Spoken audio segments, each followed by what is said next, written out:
My name is Daniel Robinson. I attend AC Flora, and I'm planning to major in geology at College of Charleston. Good job.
Daniel Robinson went missing 4 months ago. This is the last photo his family has of him.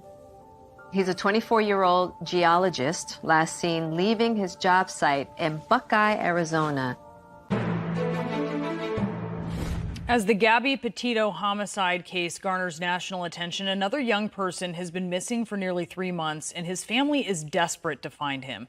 24-year-old Daniel Robinson, a geologist, was last seen on the morning of June 23rd, leaving his work site in the desert of Buckeye, Arizona.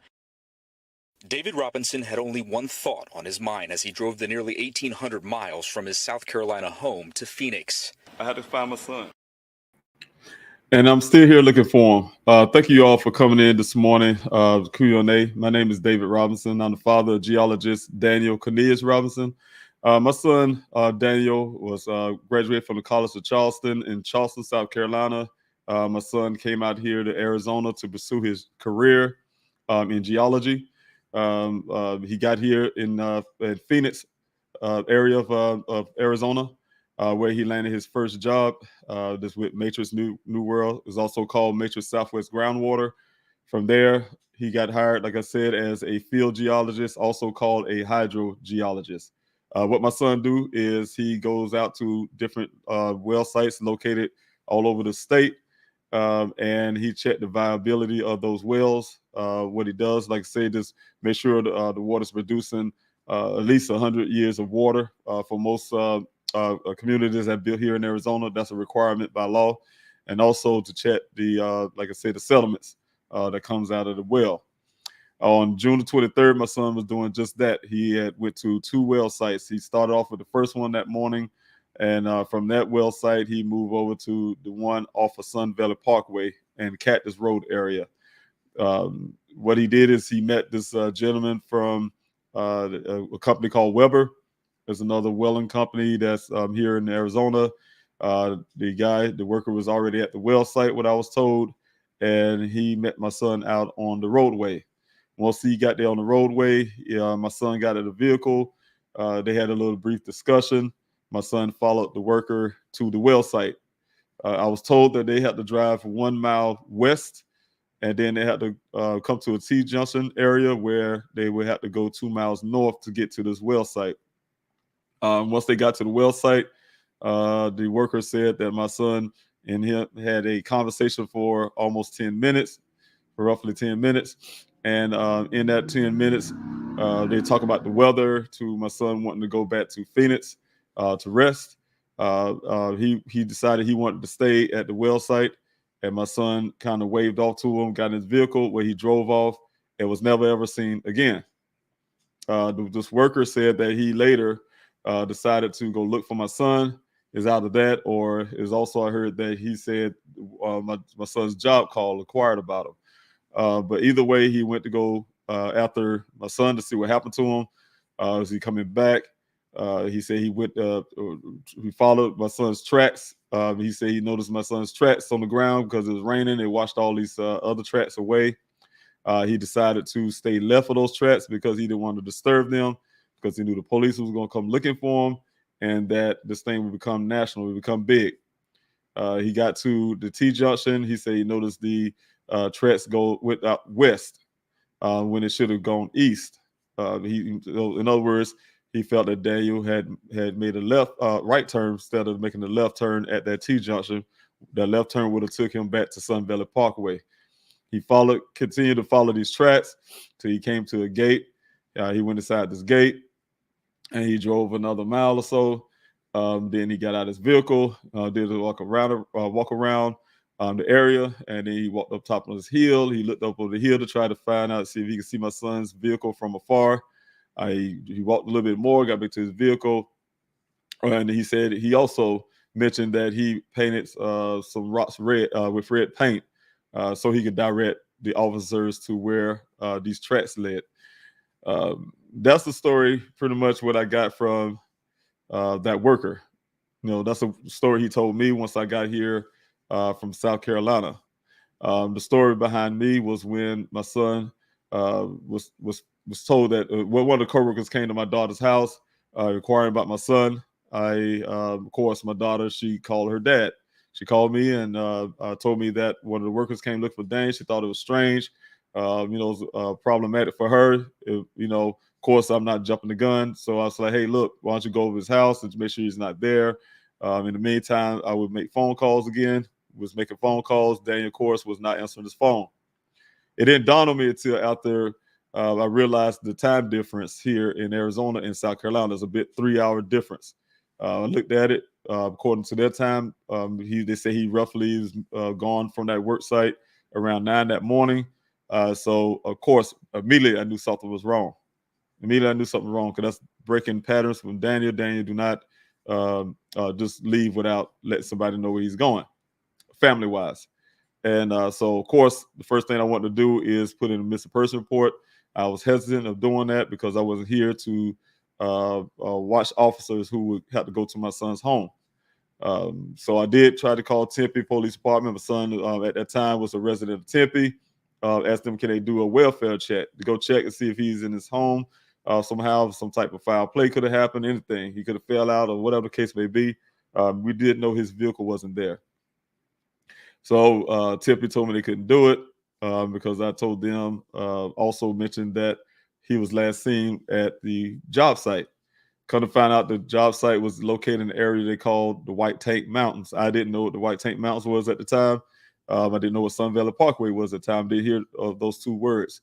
But he told me it was the area that he was missing, because I mentioned the White Tank Mountains is that that's under Buckeye jurisdiction. So they gave me Buckeye's number, called that number, told him what was going on. I wanted to put in a missing person report because I know my son. They told me I had to wait an additional 3 hours because they have a 12-hour rule. So after that time, I called back again, was able to put in the missing person report, and that's how this whole thing began. They told me they was going to go out to, so Officer Cruz said he's going to go out and search for my son out there on Sun Valley Parkway. That's when I first heard of the road. I was really relieved to hear that the officer go out there and look for my son. And once I got still doing my due diligence, I found out that my son not only was missing, he was missing off of Sun Valley Parkway and in that desert area. Once I found that out, I asked the officer, can he go out there and search for my son out there in the desert? Told me it was nighttime, they wouldn't be able to do it, but they can do it in the morning. He would have a helicopter out there to go look for my son. I felt relieved. Of course, no get no sleep. I waited till that morning. Morning came, the officer got off duty. Another officer took his place. I believe his name was Officer Haley, took his place. And once he took his place, it was still said that they was going to go take this helicopter and go search for my son. I wanted to hear what the results of that was. So I waited around. About almost an hour later, they called me back and say the flight was canceled and it was unauthorized by his higher ups because they said that Daniel is a grown man. If he want to disappear, he can. After hearing that assumption that my son is want to disappear, they weren't going to go look for him, even though I told them, hey, my son is not from Arizona.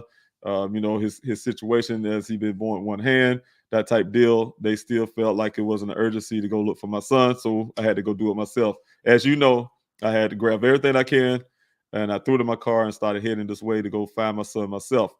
Once I got here to Arizona, on the outskirts of Arizona, I did get a phone call from my auntie, which is almost 3 days later. And I was told that they was going to put in put a helicopter in the air, a Phoenix Firebird. I was relieved to hear that, but I was already here. Of course, while I was here, I decided to work hard with the Buckeye Police Department, which I did. Cooperated as much as I can, try to get all the information that we can to them so they can have a better understanding about my son. Also did my due diligence by talking to his job, the people at his job and things like that, had set some meetings up with his company. And that's when I was able to secure a interview with the worker that last saw my son. Because one of the biggest things I wanted to do is look this man in the eye who told me my son had decided to just wave off to him and disappear, to never be seen again. That's unlike Daniel. I just wanted to see this grown man say that about my son, look me in my eye. I was able to talk to Daniel's job. They called the guy from the other company, told him I was coming out there to that well site area of the Sun Valley Park, same place he met my son out on the road out there. Met him out there on the road. He came from out that desert. Eventually, it took him a while. He sent one other person first, but it took him a while. But he did show up. Once he showed up, we had our little conversation. That's when I heard different stories to what happened to my son. Of course, I heard the first initial story he gave me was exactly verbatim to what he told the officer. Then, as he was talking along, he told me some other details about him not hearing the helicopters that they say they had out there or seeing any officers at the well site. Even though he was there every day since my son had been missing, he was at that well site every day. And so that caused me to question if that Phoenix Airbird was ever in the air.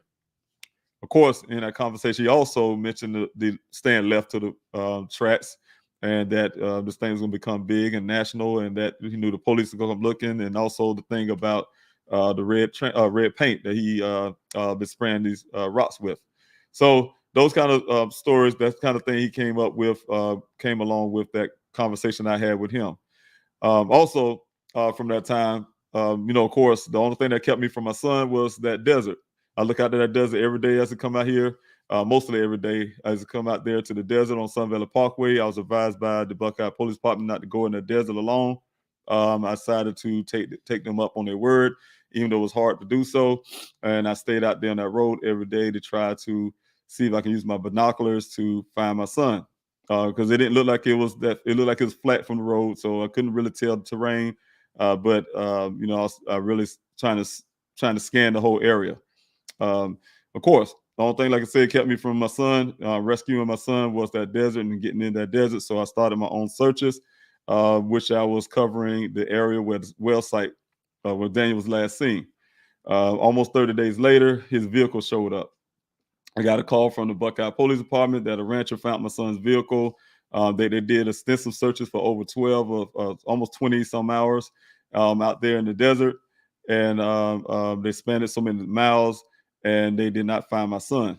But they do have a vehicle. I did went out to meet the officers out there to see this, hear about this vehicle more at his at the police station in the parking lot, where they had 2 maps and 1 picture, and he explained the whole details to me. Y'all know the story there. I just want to stop right there. But again, this is Dave Robinson, the father of Geologist Daniel Robinson.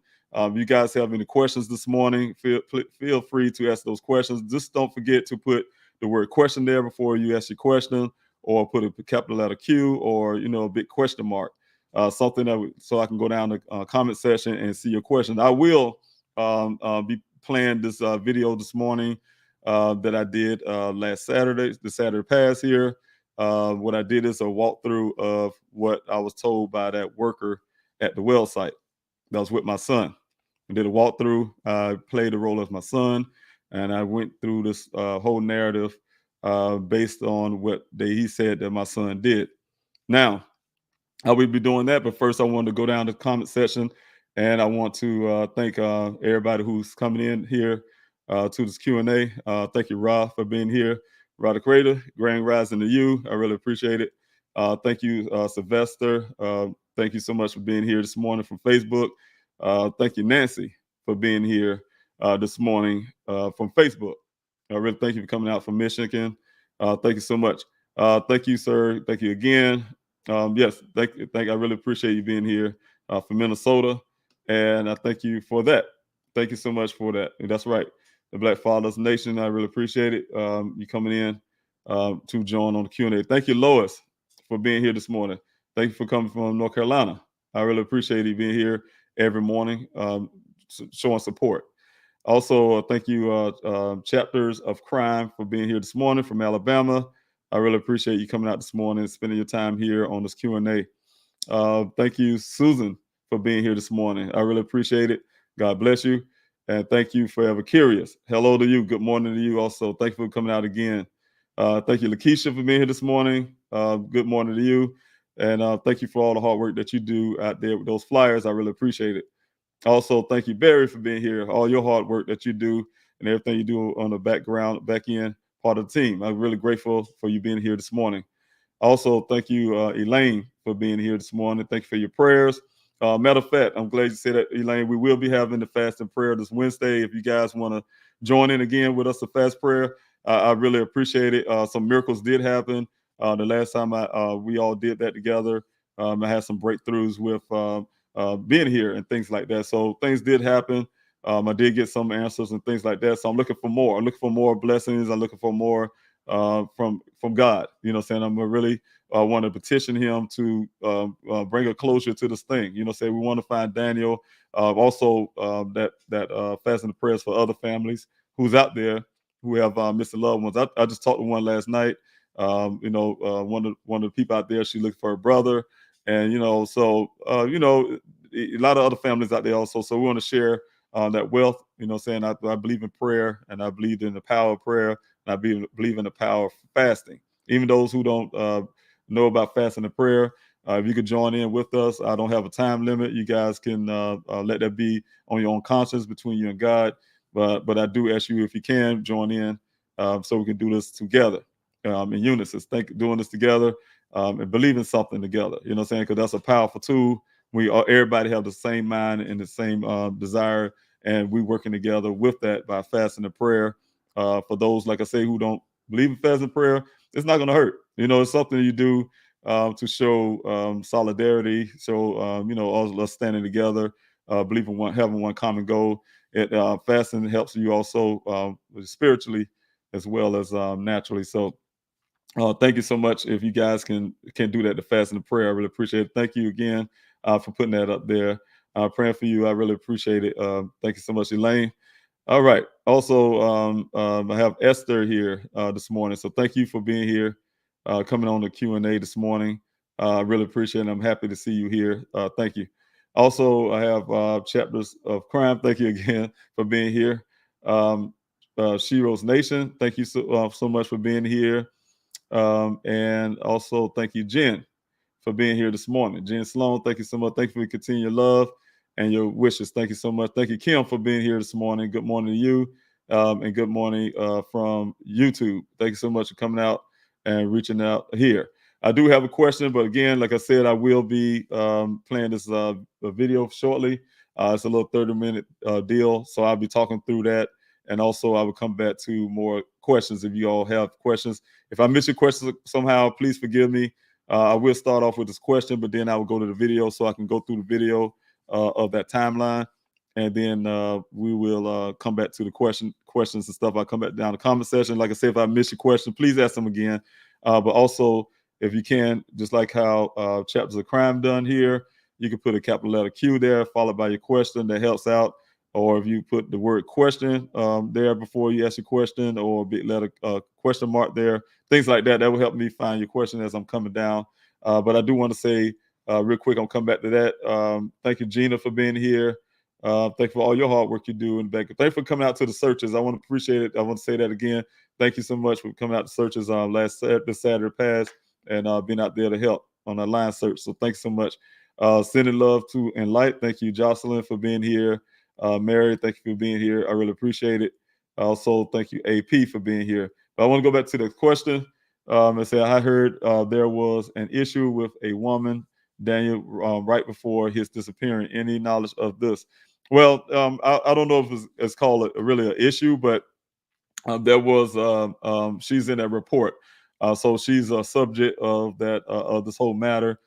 Being that the Buckeye Police Department saw fit that she had some role to Daniel. What it is, if you don't know, or many don't know, my son, he had worked for Instacart also. He did a side job to make ends meet. And you asked why he did it as a geologist. He had to upkeep some of the expenses that it takes to work out there in that desert. His company will reimburse him once he turned in an expense report. And so to keep his bills on time, he did work Instacart for his money to make sure his bills on time and things like that. On that job at night, he met these two women. One was they both ordered some wine, I guess it was. My son told me, I only could go by what my son told me. It won't be by the report. But they ordered some wine. They had some issues with the order. My son was able to correct that issue. The women was very satisfied with that. They were very happy. They invited him into their home, where he really met with the one that was there. And so anyway, the story is that my son told me that he spent the night there with this young lady, and in that by him doing so, he left his canopy in her backyard, which didn't know at the time why he had a canopy in her backyard. But after that point, yes, he was able to come back and try to retrieve that canopy. She didn't answer her text message. He went to go retrieve it, but he did get a text message from her saying, "Don't come there uninvited." She's seen something on her cam when he went there to retrieve his canopy. His canopy is something he needed for his job. Very important. He's working out there in the sun. That canopy keeps the sun off of him. So being that she didn't answer, he knew where he left it in her yard. He just took it upon himself to get it. And that's the end of that story. Now, one of the things I can say about that story is that the Buckeye Police Department allowed this woman to upload her own information into their report. They didn't do a warrant to get her phone and get these information out there to put in their report. They allowed her to actually, upon herself, they took her word for everything, a storyline or whatever the case may be, a hearsay type testimony, and they put it in their report as the facts. Without having my son's side of the story, meaning that they didn't go through my son's phone to get any text messages that would match everything that was said by this young lady, but they allowed her to upload it, like I said, to her by her own will and her own way to upload it into their report. So that's still some of the issues I have with that. If y'all have any more questions about that, I can go a little deeper into that, but that's the gist of this young lady. So thank you for your question. Again, I will be doing this video real quick here, but I want to get a couple more people here. Thank you also, T and Wildflyers for being here this morning. Good morning to you. I really appreciate your prayers and everything. So God bless you. I also want to thank Alexa for being here this morning from Austin, Texas. Thank you, Alexa, for being here with the Facebook. Through Facebook. I really appreciate it. Again, thank you, Barry, for being here. And you guys, don't forget to hit that like, share, and subscribe button. That's what kept me here. That's what's getting me farther out, my son's story out there. I can reach more people. So every time you do that, say I made it to 1,000 subscribers really quickly here. And I'm really grateful that you all done that. That's you. Those numbers are actually you who's here. And that's your numbers. I don't look at numbers. I like to look at people. So when I see these numbers, I know there are people and they represent you. They represent your voice and things like that. So thank you for helping me get the YouTube channel up and to where it's at now. Also, thank you, Shauna, for being here, being part of the team. And I really appreciate it that you came out to help as a moderator and everything you do in the background, helping me stay straight. So helping the team stay straight. So I really thank you for all your hard work and everything you do with the flyers and everything else. So God bless you on that. Alexa, she has a question here. Is foul play still being ruled out? Well, foul play for me has never been ruled out. It's been ruled out by the Buckeye Police Department. But me as a father, it wasn't ruled out. It was ruled in ever since day one. I know my son. I know his patterns, and it's highly unlikely my son would do what the Buckeye Police Department suggests, that he somehow drove around that desert for 30 days and he finally wrecked his vehicle. Because you got to remember there was a rancher story there too. The one who had found the vehicle, they selectively not put in his whole statement in their police report. this rancher said the vehicle wasn't there 2 to 3 days prior to it being there. He's been through there already. His cattle run through there, and his cattle was run down that ravine. So he was there 2 to 3 days prior to that. The vehicle being found on July the 19th, and the vehicle wasn't there. But lo and behold, when he came back through there again to see if those cattle was there, came through there, the vehicle was there. So to take Buckeye's story, Daniel had been riding around that desert without gas for almost 30 days without somebody seeing him, and finally wrecked his car. And they saying they believe that he, after all this, he didn't sustain no injuries other than he had a severe head injury where he kicked his way out the sunroof. That head injury caused him to shred all his clothes off, because that's what head injuries do, make you hot. And again, I'm gonna remind you, I had a head injury from Afghanistan. I never had a desire or anything to shred my clothes, but that's what they say. He shredded all his clothes from his underwear to his socks and put it out there on the ground on purpose, all this on purpose. And he walked off into the desert, butt naked, and to go up on a tree somewhere to cool off, and probably succumb to his injuries. All of a sudden now you have injuries, succumb to his injuries, and some animal could have gotten him. Or another scenario was that maybe he wanted to be away from his family, join a monastery, and become a monk. Those are the things that they want us to believe. And to back that up, they gave me the vehicle the very next day on the 20th. They turned the vehicle back over to me, gave it to me a few days after that, after I had a meeting with the Buckeye Police Department chief and his assistant chief. Right after that meeting, they gave me everything on that scene. It was marked for safekeeping. That means that they saying that Daniel was going to come back and grab his things. So they never did think of this whole thing as a foul play or even possible foul play. And in order for them to give me evidence that should have been in the evidence locker somewhere to this day, just in case there is, like you say, foul play.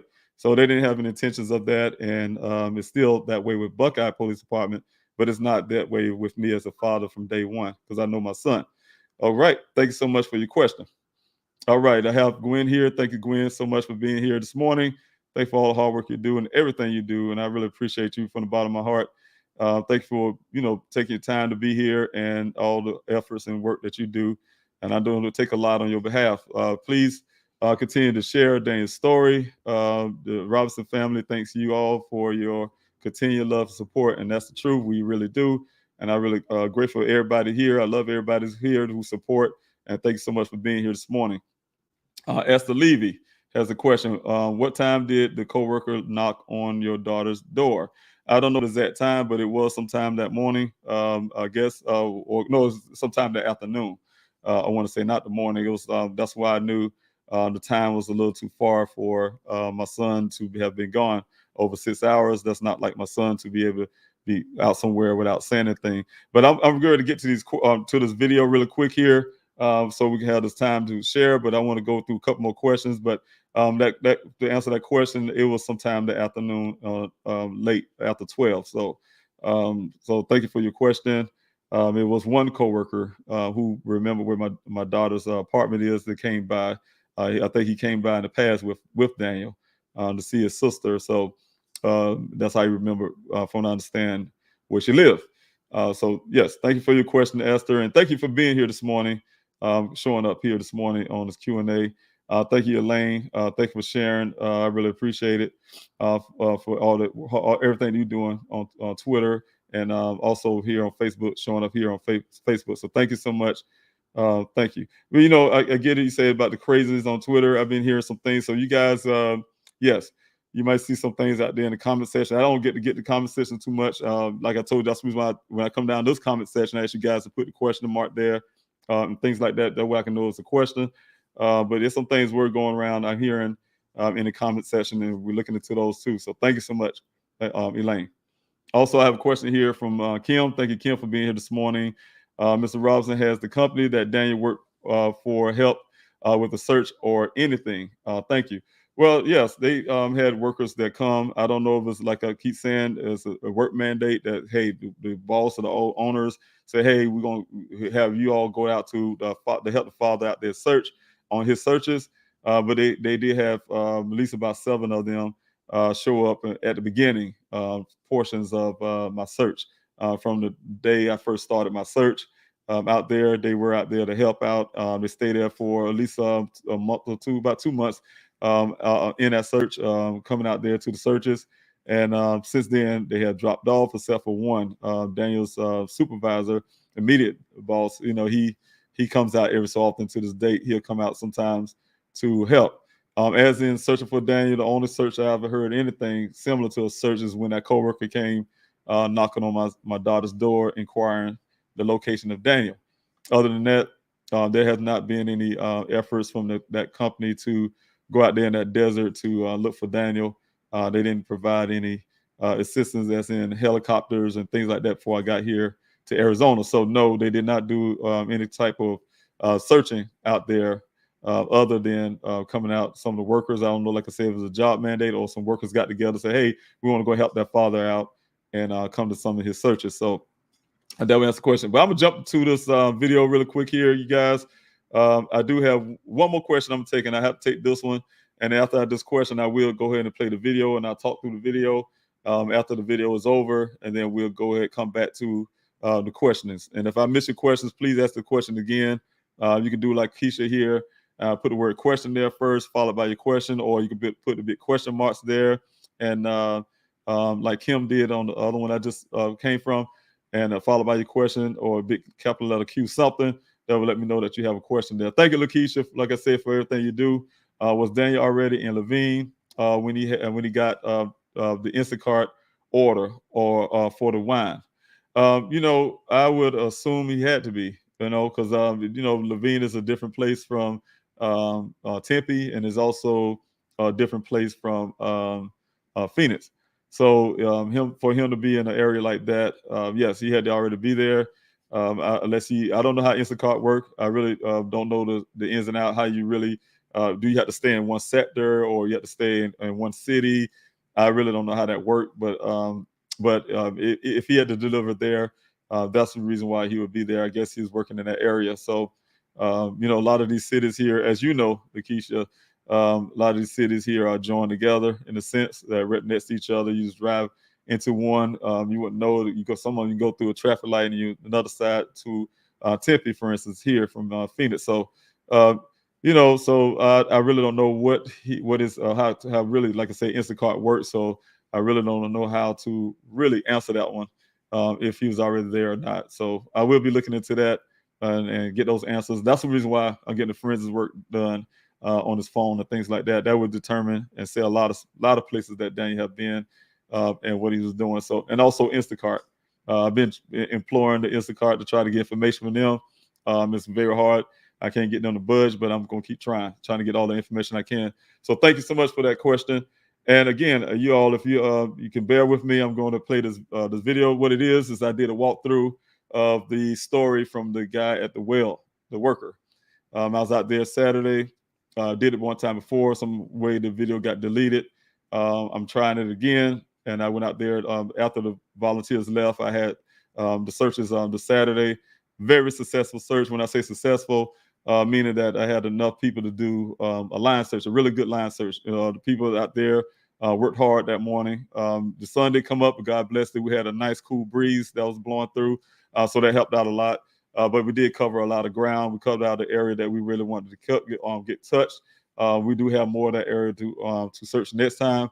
But we did cover a lot of it, and we did find some bones and things like that, but we don't know what they are. Some we can obviously tell that was animal bone, but others, so like I said, those pictures are sent up to my website, and also, like I said, so that we can go to the Buckeye Police Department and go to my investigator and also myself, and those guys will determine, my investigator and also the Buckeye Police Department can determine what those bones really are. None of those are professionals out there, so I always try to make sure that those pictures make it up to the website where I have it linked to go to these different places. So, really grateful for the volunteers that was out there to help. A lot of them, we had a lot of new people that showed up that haven't been out to the searches before. And I was really happy to see them. It's almost like we had more new people than we had the people that comes out every weekend to the search. So I'm really grateful for those who came out. They're part of the family. And just grateful. I just had a grateful time for all the volunteers that came out. But again, after that search, I did do a run through. I had to take care of some other things out in the desert. but also had to do a run through of what this guy said well. So without further ado, I'm ready to go ahead and play this thing. And as I play it, I just want you guys to just listen. Just listen. I may stop here and there and explain some things and stuff like that. So here I go. Thank you so much. Okay, this is Dave Robinson. I'm getting ready to do a run through of everything that was told to me about my son when he went missing. Walkway here. This is the road. One time ago, this road was called the Road to Nowhere. You probably could tell why. Other than they put a community down on both ends. But this is the gate right here.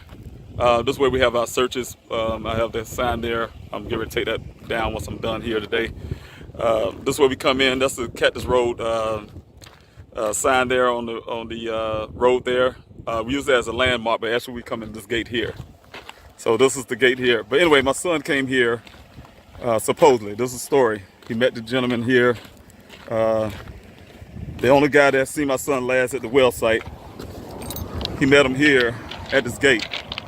The story was, the gentleman came from that road there, met my son right here where this U-Haul truck is. Met him out here on the road. And like I said, they had a little conversation, but I was told from that point, my son got back in his vehicle, his Jeep Renegade. See if I can do this right. He followed the guy down into the well site, and this is how we do it. Oh, I dropped the phone. This is how we do it. It's gonna be a long video. Taking my ride down here, but I'm gonna try to drive fast as I can. Not too fast. It's loose. You know, we do a lot of travel through here, so the dirt is really dry and loose. But I can tell you, you can see right here, you probably can't see it from the camera screen, but there's a lot of tracks here. There's tracks that we did. A lot of people do come down here now, especially we do our searches and things like that. So y'all's gonna have tracks, right? We didn't come down this far today because we stopped about here because we stopped at the gate where we had our meet up at, and then we went back on the main road and went up north to do our line searches. So we definitely went down here, but you can see all these tracks on the ground right here. These tracks been here for years. I mean, not years, for months. I'll take that back. I don't want to say years. They've been here for months. You can even see the ones right there on the shoulder, right? You can mind you, these tracks didn't happen. They always here. You can see, if you look real good, you can see a track leading off over there.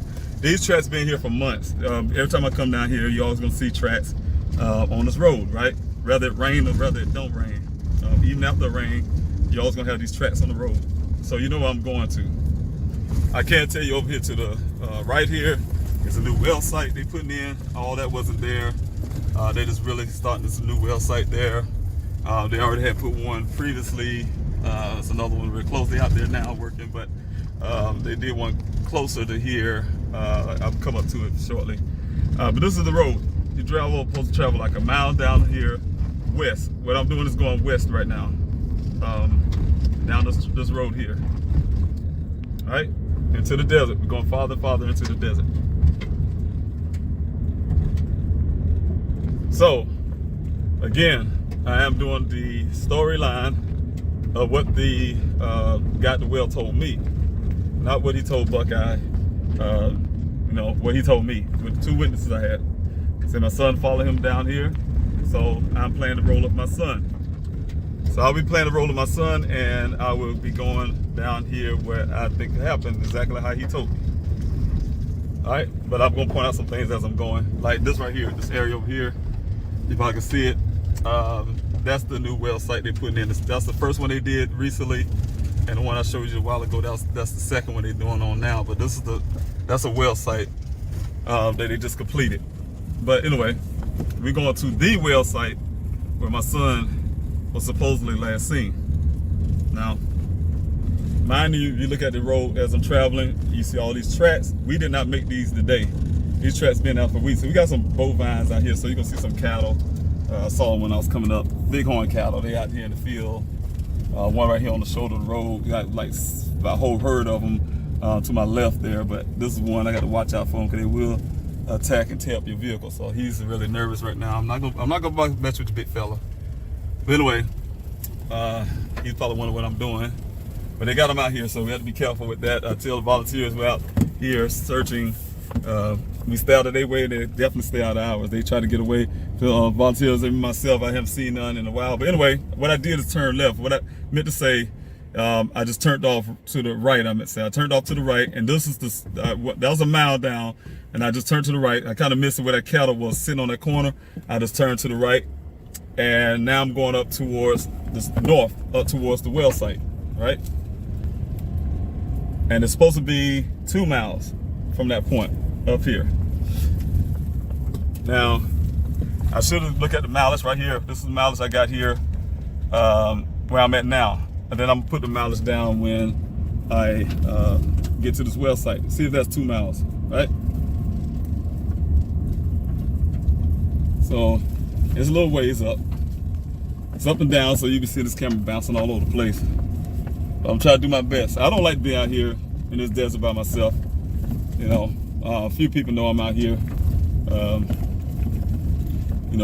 My search coordinator, logistics coordinator know I'm out here. One of the volunteers know I'm not, 2 of the volunteers know I'm out here. But you know, like I said, I'm not really comfortable being out here by myself in this desert. This is where my son went missing. A lot of other people been found out here, so I had to always protect myself at all times. But I do want to let y'all see the story line. Now, this is the road. You see how tight this road is, so I want to keep that in mind. This is a really tight road. A vehicle come the other direction, it would be very hard for that vehicle to pass. I literally have to get on the shoulder to, let that vehicle pass. Anyway, we're going up.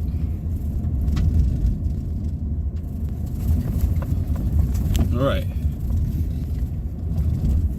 We're almost there. I see the little tank that they use. That tank, mind you, the tank wasn't there. All the stuff wasn't this big. This clearing that I'm driving up now, it wasn't this wide because, we traveled it so much in the past.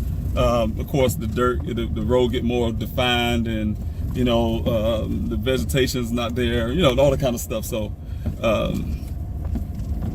anyway, this is the tunnel. When I get to this point, this is where it stops. I'm looking at the mileage now, so I can look back at it later. And then when you do it, it's turn left. Then you have to turn left, right? To get to this well site. So now we turn it left.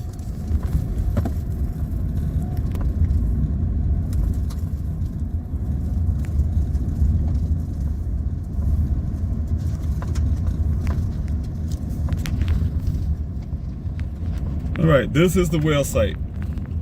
Right now, only problem is all this right here, this clearing, it wasn't like this. All this brush like you see on the side, that was real close to the well site.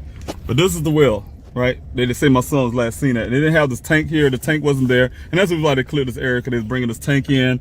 Because they pull water out this well now. That's why they got this machine on. But anyway, this is the tank. But he said, my son was here at this well site,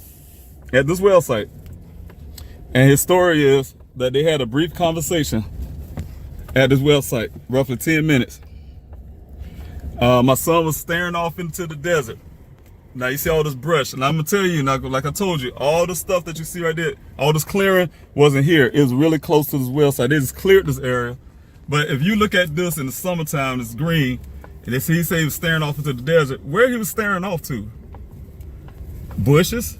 Why would I be just staring off looking at the bushes or whatever? So I don't know. Okay, let's go with that. Then he said my son drove off from this well site, waved and drove off. Now he's still at the well site, so he can see my son driving off until he gets up here this road where we're about to turn. Once we turn, he don't see my son no more, because you can see how this terrain made. So all he can see is my son traveling up here, right? But what I was gonna say to you before I start, let's say my son went ahead and left and he couldn't see him till he got to the turn up here, this turn. But he said after a while he was gonna search for my son. Now you see this ground right here, how wide it is. Of course, now he said he stayed left to the tracks. Let's pretend that all these tracks you see on the ground is not there. And I need to get out the car so you can see how many tracks there is, because there's a lot of cars. And these tracks are from the many times that people like myself and volunteers came out here for months. These tracks are still here even after the rains that we had here. So he had to literally, see all these tracks, none of them been washed away. This is not coming from the U-Haul truck that I just drove. These are tracks that come from months of driving down this terrain, right? And I'm gonna continue to do that also off and on. Let's see here. Anyway, now we get to this T-junction here. Now this is a different T-junction. This T-junction is where you can go up here north, and you can go to another well site, right? And that's the north well site. But I'm gonna go right back. He said my son must have left this area. He didn't say he went up this way. He said he went back to the T-junction and he went right. So if he was talking about this T-junction, he go right. That's the direction Daniel's supposed to go, right? To get to the other T-junction, right? So the well site is back there. We just turn the corner. You can still see the tank over there. All right. Now, mind you, he said I stayed left of his tracks. Now look at this, how this track's made. Again, I made the turn.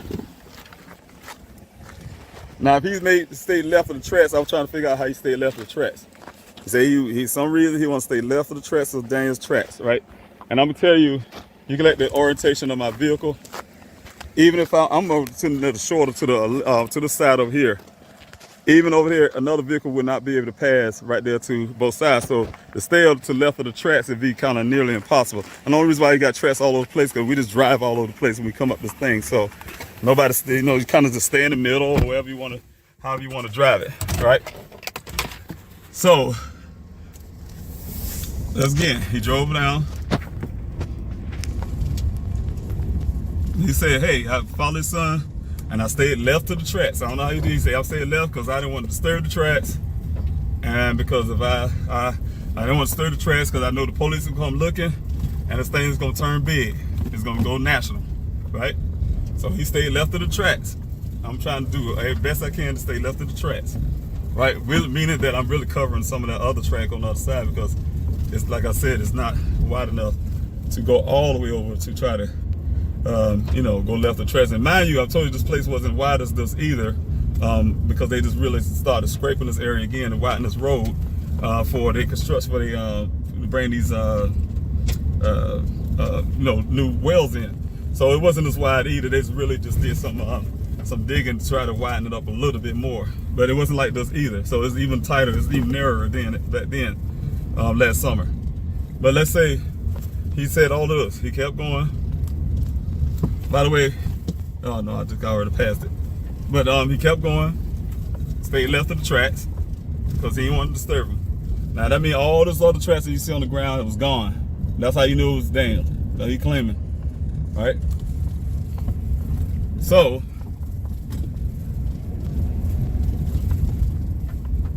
keep on going.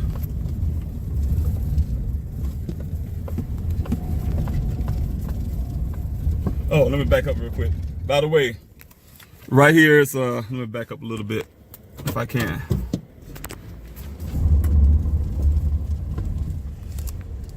Where that little, I don't know if you can see that little, let's see if I can zoom in. Yeah, little pallet or center there. This is where the other sock was found, near the well site over here. So that's where the other sock was found of Daniel's. That was matching the sock in the evidence that they had that Buckeye collected, right? Anyway, like I said, we continue on this trip. He claimed he stayed left to the tracks because it's the only tracks that survived. Now all these tracks still survive. Now, I didn't make all these tracks with this one truck, and we didn't come through here today. And I can tell you that none of the volunteers came through here. I haven't come through here today because we was working a different side of the desert. But this is the T-junction. Two things can happen. My son can get confused at this point and say, did I turn right when I came here? Or did I just kept going straight or left or what? He couldn't go left because there's nothing there to go left, right? So in his mind, he had to wonder if he had to go, when he came down here from this direction, did he come down here and did he turn left or right at this point? Because he know, nah, he couldn't. He know he didn't come from this direction because he didn't make a left turn. You know, he knew he would have known he made a right turn to get in here. But anyway, let's say he got confused and say, hey, I need. I mean, he knew he had to make a right turn to get in here. So let's say he make a right turn out of here because he got confused or something. That means that he had to get confused and say, well, I don't remember this, but maybe I did go down this hard dip that I had to slow down because this dip been here forever. This dip will tear your vehicle up. You'll have you bounce all over the place. So he had to purposely go down here. Mind you, now this is wider, so it's a lot plausible for him to stay left until tracks. But there's many tracks down here. Like I said, okay, let me go back to this again. Get out this vehicle. He's staying left of the tracks. Again, we had rain. We had rain since Daniel been missing. Since the last time I had my searches out in this area. There are tracks here from who knows how long. I don't know if we can really see it with the camera angle, but it's a lot of tracks out here. There's tracks that just have not washed away, so it's impossible to even kind of hardly even see these tracks, first of all, but to be able to follow them is another thing. So we're gonna keep going. He said he followed for a mile down and he got to T-junction. He drove another mile, right? I want to stop real quick for you guys. Also, I want to mention that I am going west. Once I came out of that to that T-junction to make that right, I am going west. So he did say that Daniel went west, farther out into the desert, and I'm gonna show you why that is different too.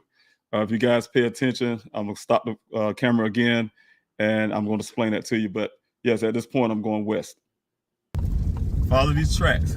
Stay to the left of it.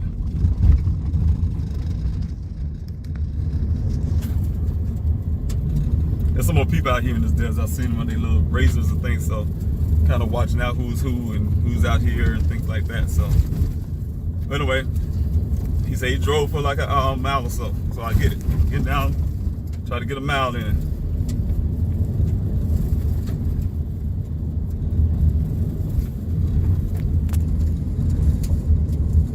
Then he said he came to the gate.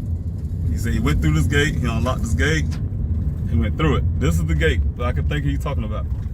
Because we always come through this gate and we go to the, we had to get to Daniel's, where Daniel's vehicle was found. We had to go through this gate, right? Okay, also I want to mention to y'all that the direction I was going now is south. So what happened is you leave that T-junction, you make a right turn, that's going west, but the road curves around to start going southward. So now it's going south. So you come up to this gate, but this road is actually going south. It's no more west, it's going south. So when they say, hey, he got a T-junction, he went west, yeah, west meaning that he made a right turn, but doesn't mean that he kept going straight west out in the desert. He's saying that he went west as in turning, obviously, because you, like I said, you don't see any anything. You can't just drive over terrain and keep going west. So he had to start going south, and that's where he had made it to this gate. So that's the story, but we're gonna keep going. So he said he got out his vehicle. I'm sure he had to get out his vehicle to do so. I had to make sure this gate shut back when I get done. Make sure don't like his gate open. All right, now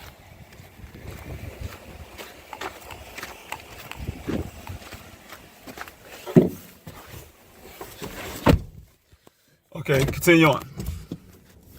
Went through the gate. Well, I probably have to shut this gate behind me because the cattle is running around. So bear with me, people. Try to make this quick as possible.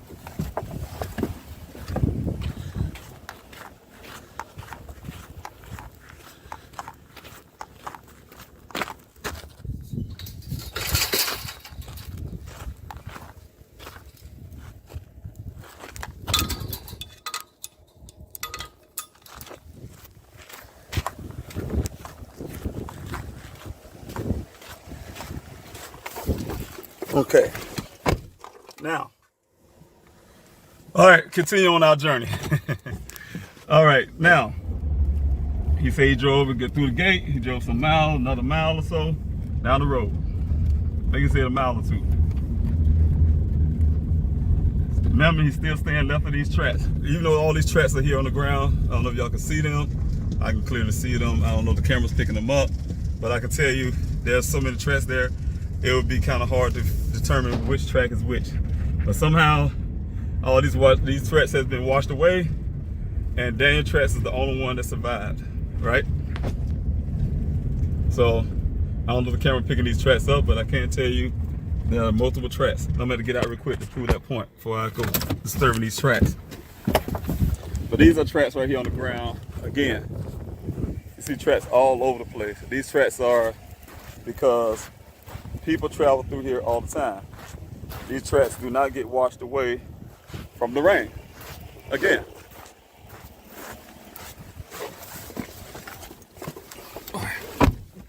Okay.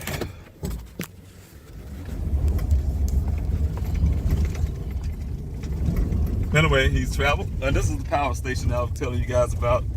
I don't know if I can see it back there, but anyway, power station there,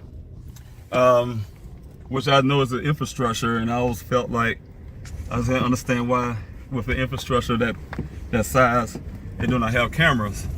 That's something that need to be protected at all times. But anyway, he drove a mile or so, and all I could think of when he drove this far, he said he got out and got up on the hill. Now, you don't come into any hills yet. I come through here. I come through here all the time. We know I know this thing like the back of my hands. So there's no hill. Only place I could think of, he got out of his vehicle and climbed on top of the hill to see a vantage point where Daniel was. See if you can see Daniel from a distance. Would have been the hill where Daniel's vehicle was found. And those right there are straight ahead above me. But those hills, for him to climb that hill, yeah, I would see why he would climb up that far, because those are really tall hills, right? So he had to come out here to what we call this is water retention area, but we call it the quarry area. This is where we have our meet up. Sometimes we have volunteers come down here. Volunteers come through this gate all the time and come down here because it's closer to the point where, like I say, the vehicle found. So we had to come through here.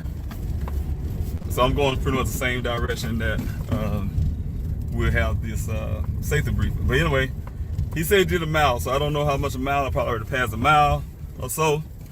But unless he was talking about getting up on these hills here, all around here is a hill, right? Or this hill on this side here, I'm not sure. But the only thing I can assume is to get to this mile is to get about this far, about where I'm at now. Because he said he got out of his vehicle and he walked up on the hill to see if he could see Daniel from afar. So I don't know, there's a lot of hills over there too. I don't know if he because you can't get over there with his vehicle, so I don't know if he walked through all that brush to get over there on the hills, but the only plausible place I can think of is because of the way this areas where you can actually drive. We drive up those, if you got a 4x4 vehicle, you can actually drive up this hill. Because this hill right here leads you right to Daniel's vehicle.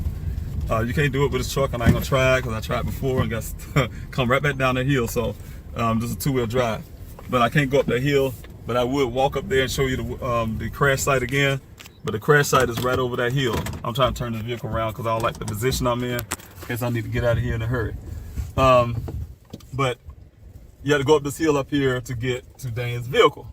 So I could see him get up on this hill and looking out in this area to try to see if he can see Daniel's vehicle. But then he said he painted some rocks with red paint. But I can't tell you again. Let me get out this vehicle.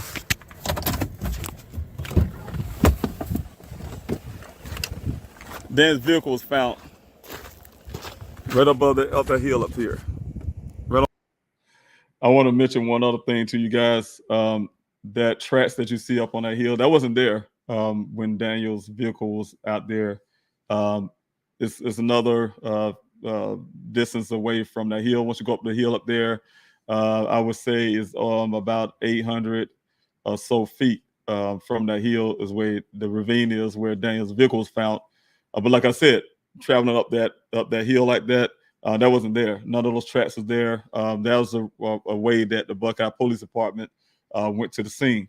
And from that point, of course, more and more we keep traveling that thing, it started digging in and made a path up that up that hill. So I want to make sure you guys know that there wasn't a track or anything there before the Buckeye Police Department went out to, to the scene where Daniel's vehicle was found. Matter of fact, the rancher, he described that land as clean because there wasn't in that area, there wasn't no track. That's his land. That's his area. There was no tracks and things like that up on that area. But I can tell you on the other side of that hill also is BLM land, Bureau of Land Management. I have reason to believe that Daniel's vehicle was found on federal property. And so that definitely is the hill that leads to where Daniel's vehicle was found. Like I said, before then, there was no tracks there. So it wasn't a place that Daniel would have drove up that way to get to that scene, that vehicle itself. So definitely, like I say, all that tracks there, all that movement, all this tearing on that hill came from us, the volunteers, myself with razors and all kind of equipment.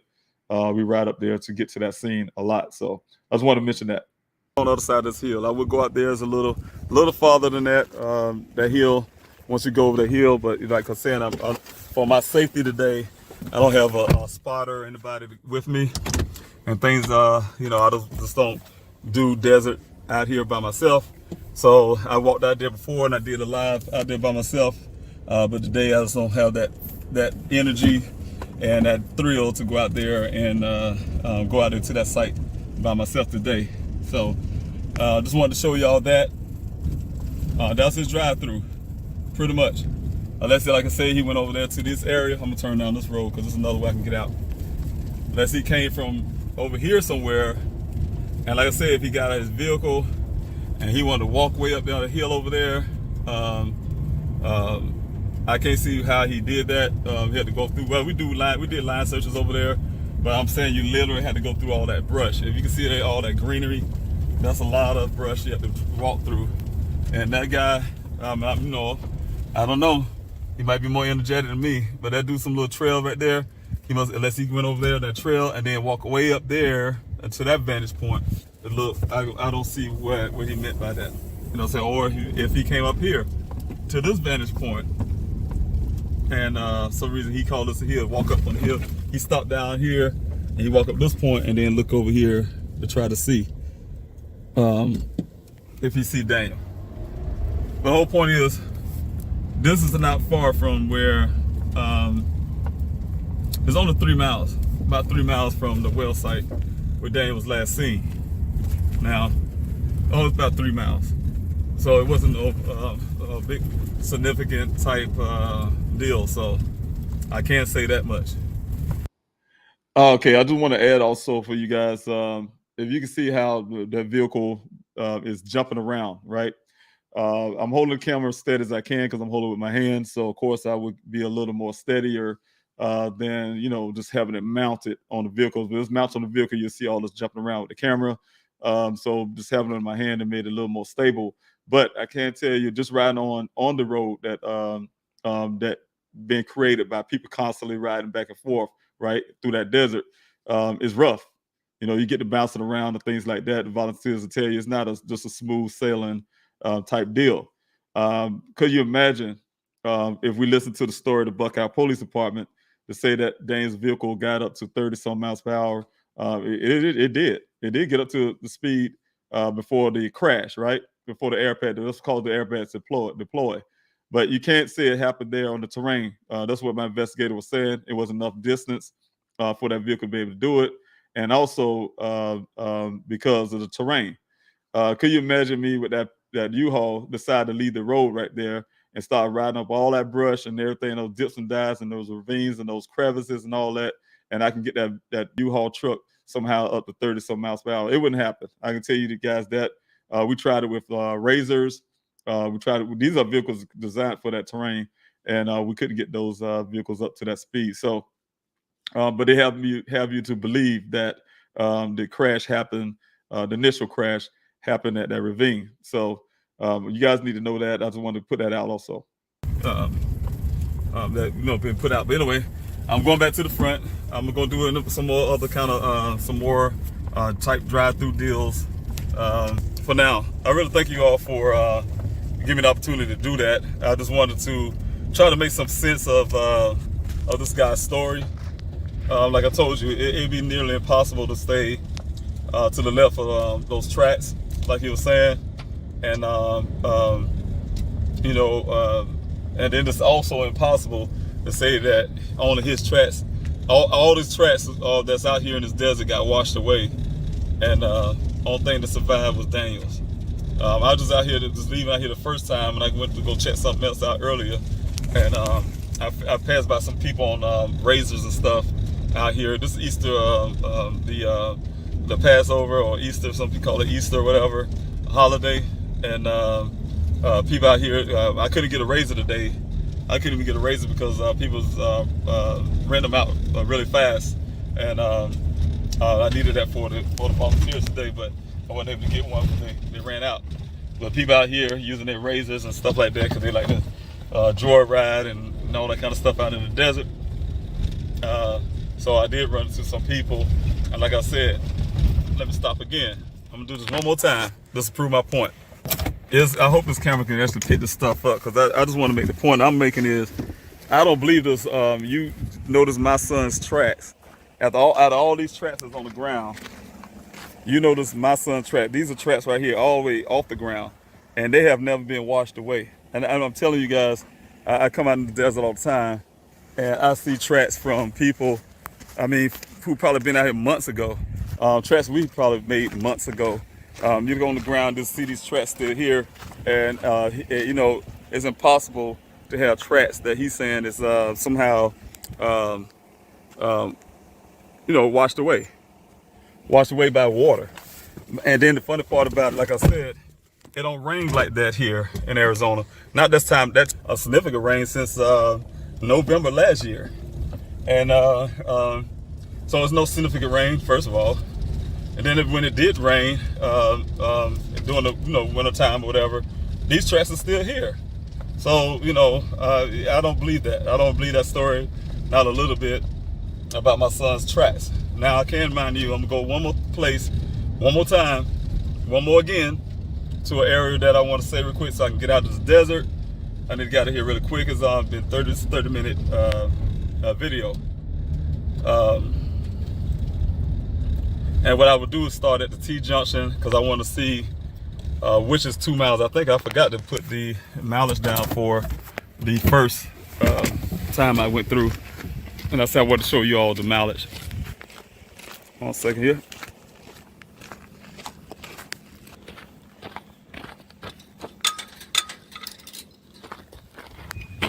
Oh man. And then the funny part about another thing is, I wish I turn this off. I'm gonna turn this vehicle off real quick.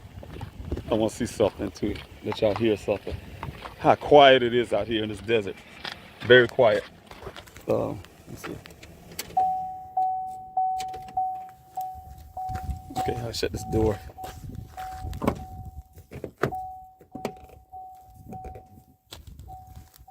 Okay, come on, car.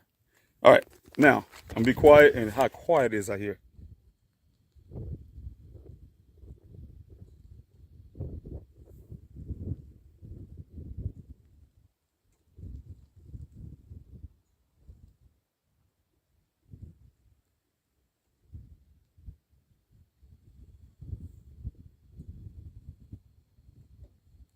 Only thing you can hear is the wind. Only thing you can hear is the wind and bugs, right?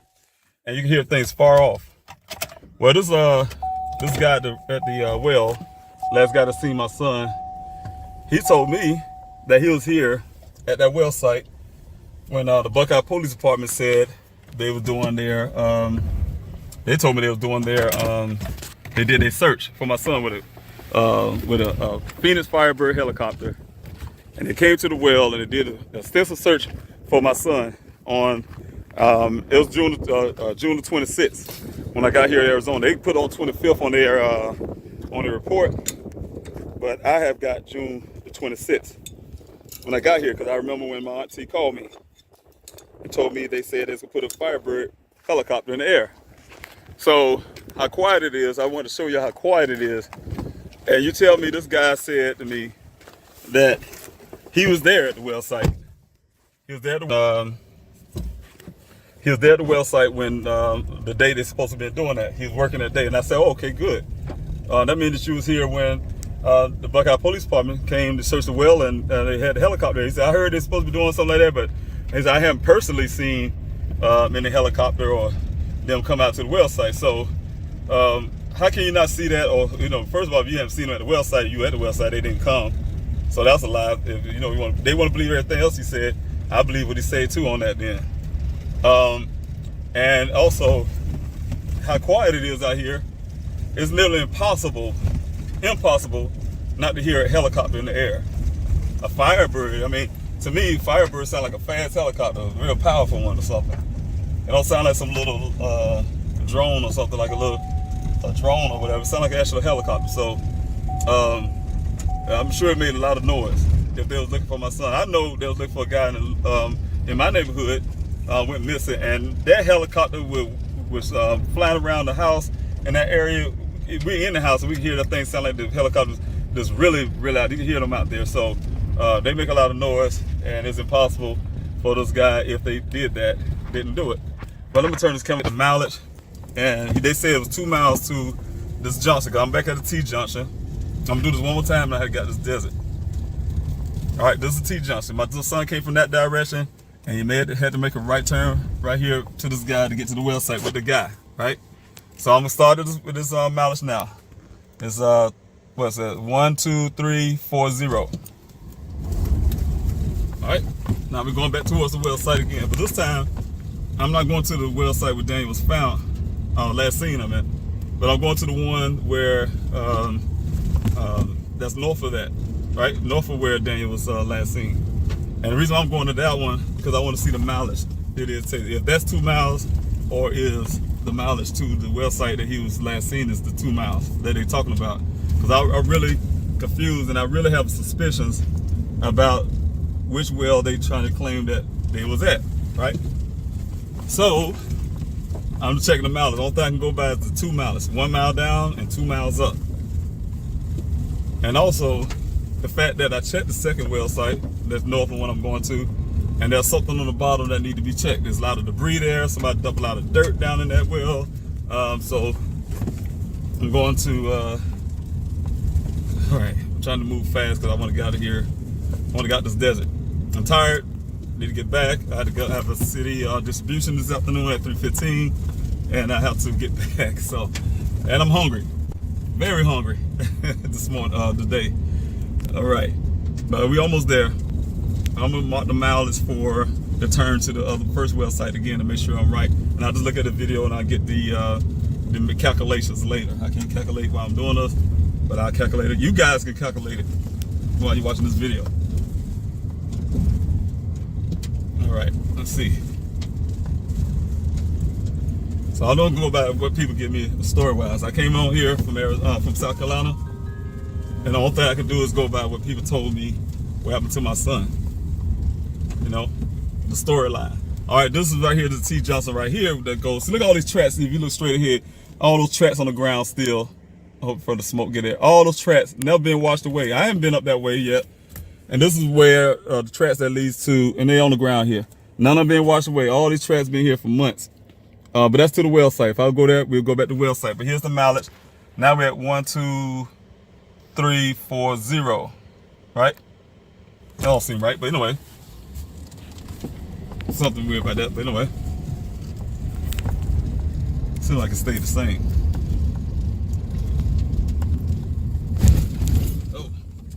Oh, it just turned 4-1, okay. All right. Now, I'm going straight, because if you left that well site where Daniel was last seen, and you come up this way, it's only about a 1/4 mile north, right? We're still going north.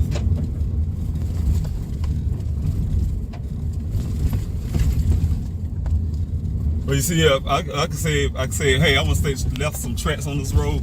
It's impossible. Look at all these tracks on this road. I don't know if you guys can see it, but it's a lot of tracks on the ground from vehicles coming up this way. All right. That's why I know a lot of people do come in here. That's why I say I'm not the only one to be out here in this desert. So, you know, you have to be careful out here. You don't know who's out here and what they're doing.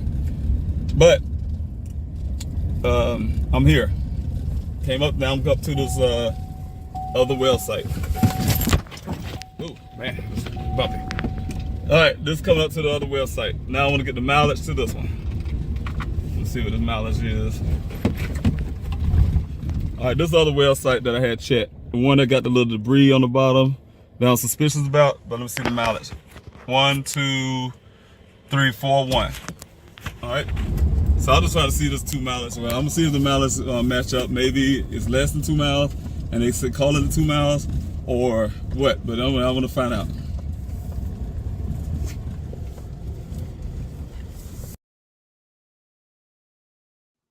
Okay, one thing I want to say that was in my thoughts is that it's plausible for them to call this well site 2 miles away, right? Because when it turned to that next notch, it turned closer. It's closer to 2 miles. This well site than the well site that was my son was that I was told that my son was last seen.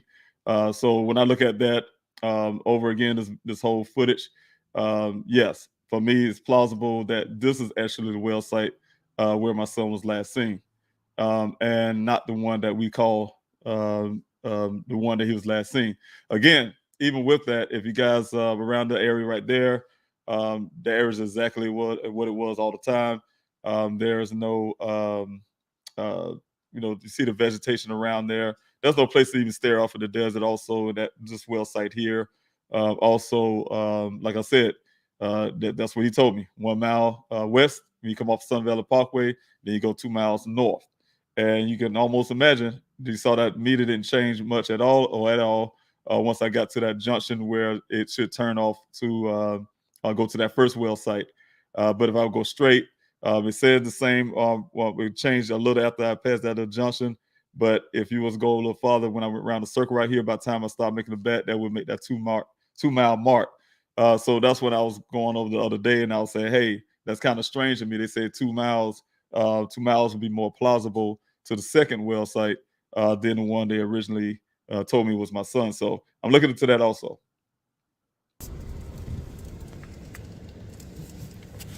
All right, but anyway, all right, let's see if I can pause this real quick. Okay, and I do want to stop real quick. Also was want to mention that this well site I'm standing at now also is the well site that I showed you guys the footage of one time in the past. There's some questioning about things that's in the well site, in the well itself. What it was is some of one of the guys in the company that went down in that well for me say those wells supposed to be clear. That well, I'm gonna work my way from the bottom up. That well at the bottom had a fence pole around it. You saw me drive around that circle there. There's a fence pole. One of those fence poles are missing. It's down in that well. Down in that well, I don't know if you guys know how a fence pole is, but it's when it stands straight up on the ground. Well, that fence pole is down on the bottom of that well in the settlements, down to the dirt settlements. And on that pole is an area where the pole that goes horizontal connects into the vertical part of the pole. On top of that is a mound of dirt. That indicates that somebody was dumping a large amount of dirt down in that well also, and it collected on that pole. So I had the videos of that. You guys seen that again. And then as you work your way up, there's a structure there. It's like a big old wood structure that I'll call like the trestle of a railroad track, the same type wood they use under the wood under there. It's pretty much like that thick wood that they put down in there, but it enlarged itself sideways, so it didn't go down straight down to the bottom. Then they attempted to take a bigger pipe and sit it down there, but that wood stopped the pipe, so it's sitting there. So that's the reason why the guy had to take the camera through the pipe just to get down to the bottom of the well. But like I said, we got down to the bottom of the well of that well. The sediments down there, he tried to move around because we saw this disc shape, and to us it looked like the top of a human skull, but I'm not sure. I have somebody to look at that, so I'm really you guys need to pay attention to that. And also I will be playing that video again pretty soon, maybe sometime this week, and I'll discuss what I've seen again at the bottom of this well here that I'm standing. Okay, see if I can continue this. I had to get out the vehicle for a second to do something. Anyway, look at all this brush here around this area. I just want to get on out of this desert now. But anyway, I'm going with this mileage again from this well site. All right. 1, 2, 3, 4, 1. Oh, man. I had to do something out there in the desert, and man, tell you what, that brushing don't play. When you get stuck with these thorns and all kind of stuff come with some of these desert plants. So just have to be careful with a lot of that. So anyway, all right. I wish I could do better with these tracks though. I was hoping when I finish this video, you guys have to see what I'm saying with all these tracks still here for months, even after the rain that we did have. We did have a rain, I think in could have been in February or so. I'm not sure. I can't remember. But rain. When I say rain, it was a short rain. That's what I'm saying. When it rains here, it's really short. I don't really call it rain. We call it sprinkles. But anyway, this guy claimed it was a lot of rain in those set of months when it wasn't the monsoon season yet. So anyway, right, we're coming back up to the junction where the well site come in at from this well. And from that well, the north well, to the well where my son was last seen, this is the turn coming up. You can see how the track's starting to curve over towards that way. Alrighty.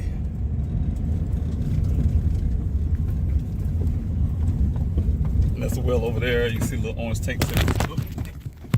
Okay, yeah, I knocked the camera off when I hit the button, but that's the tank there. The road that goes to the well. This is the mileage. 1, 2, 3, 4, 2. And then I'm gonna continue on again, coming from that north well site.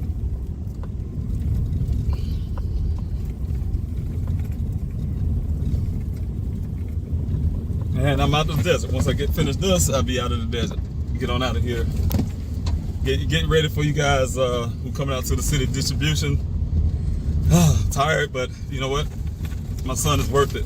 Hopefully I get to go pass out these flyers. The other weekend, when we went out there last weekend, we passed out close to 1,000 flyers. And there's only 3 of us that's out there. Did a very good job. I was able to pass out flyers yesterday with a couple of my teammates. You know, went out there to pass out flyers to some barbershops and, you know, you name it.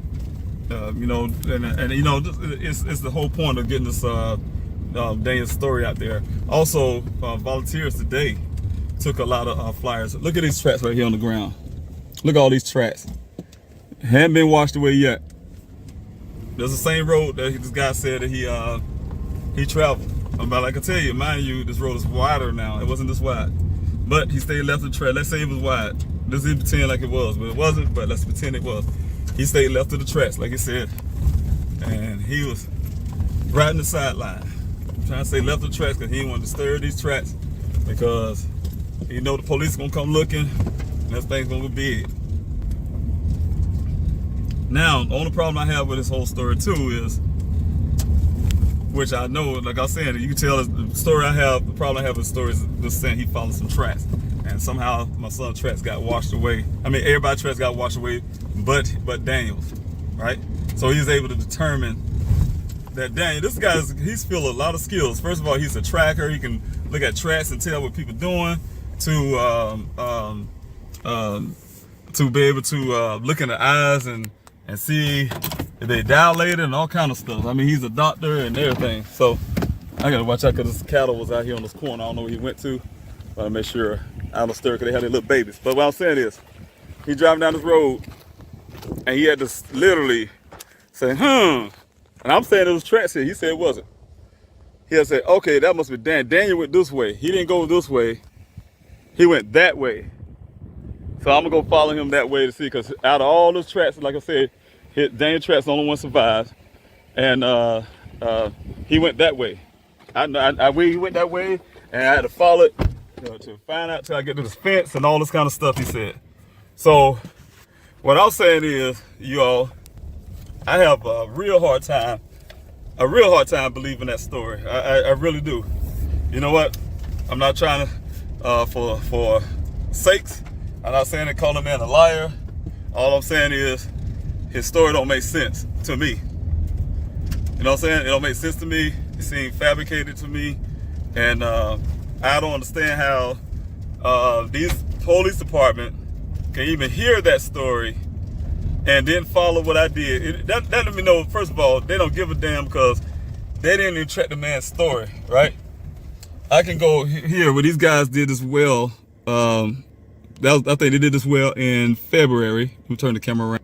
And if you look on the ground, they still got tracks on the ground where they went up there to do their little well, right? No tracks don't disappear. They don't disappear. I'm trying to find more tracks somewhere that's not even on the road, because I know we drove off road too, right? And you got to mind you, it had to rain sometime last year, right? And I'm trying to find areas. I wish I would have took you guys what I went through earlier.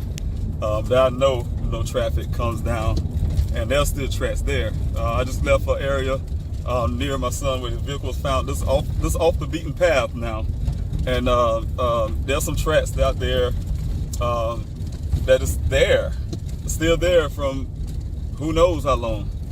And it rained since last year to now, you know. It didn't rain much, like I told you. I haven't seen it rain since, you know, personally, in the Phoenix I'm talking about. Not here in Buckeye, but Phoenix. Haven't seen it rain since November, like November last year or something. It's been a long while. I mean, I'm not literally saying it didn't rain, because it did rain this year in Phoenix, but it was so light. It was like a sprinkle. I look on my porch and it was not even, you know, we don't call that rain in South Carolina. We call that a sprinkle. It was like a little sprinkle or something. So, but I'm just saying, you guys, that just don't make sense to me. The guy said all these tracks, I can actually just keep all these tracks that's just on these ground that I can actually follow, that never get washed away off this desert ground. Don't ever get washed away. But somehow, look at all the ones way up on that curve up there, up on that hill. Back this camera up a little bit so you can understand that. Look at those tire tracks. That's some tracks that somebody did way back when, probably last year, right? It rained since that time, and they're still there. All these tracks are still here. So that's almost like me saying, well, let me follow Daniel's tracks here, coming down this road right here, with all these tracks. We didn't come down this road today, you know what I'm saying? So it is so much, man. There's so much of the lies that I hear that I just don't understand. We make this video. I know I'm running out of battery power for this, but I just wanted to make this video to try to, and it bothers me. As you guys know, it probably, you know, you can tell it bothers me just to begin. I had to go through everything, every scenario, and then not only that, you have to sometimes, as a real detective. Okay, the video got cut off from that point, but thank you guys for watching this video with me. One thing I want to say is, yes, I do not believe that story a little bit. You know, it just, like I said on the video, it doesn't make sense to me that the Buckeye Police Department, my opinion, haven't, you know, vetted that story the way I did.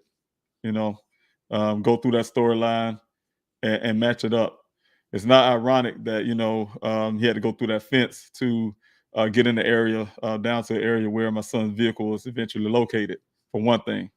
The other part is not ironic that there's a mile west coming off the Sun Valley Parkway, and then another 2 miles north that would actually take you to the second well site, or closer. That 2 miles will take you closer to that well site. If I was telling a person, give them direction to where I was at, and I was at that first well site or that second one, if I was at the second one, I would have said, hey, yeah, you come up about 2 miles because it'd be more plausible. If I was at the first one, I said, hey, you come up about a mile, a little over a mile, you would be right here to this first well site. That's where I'm at.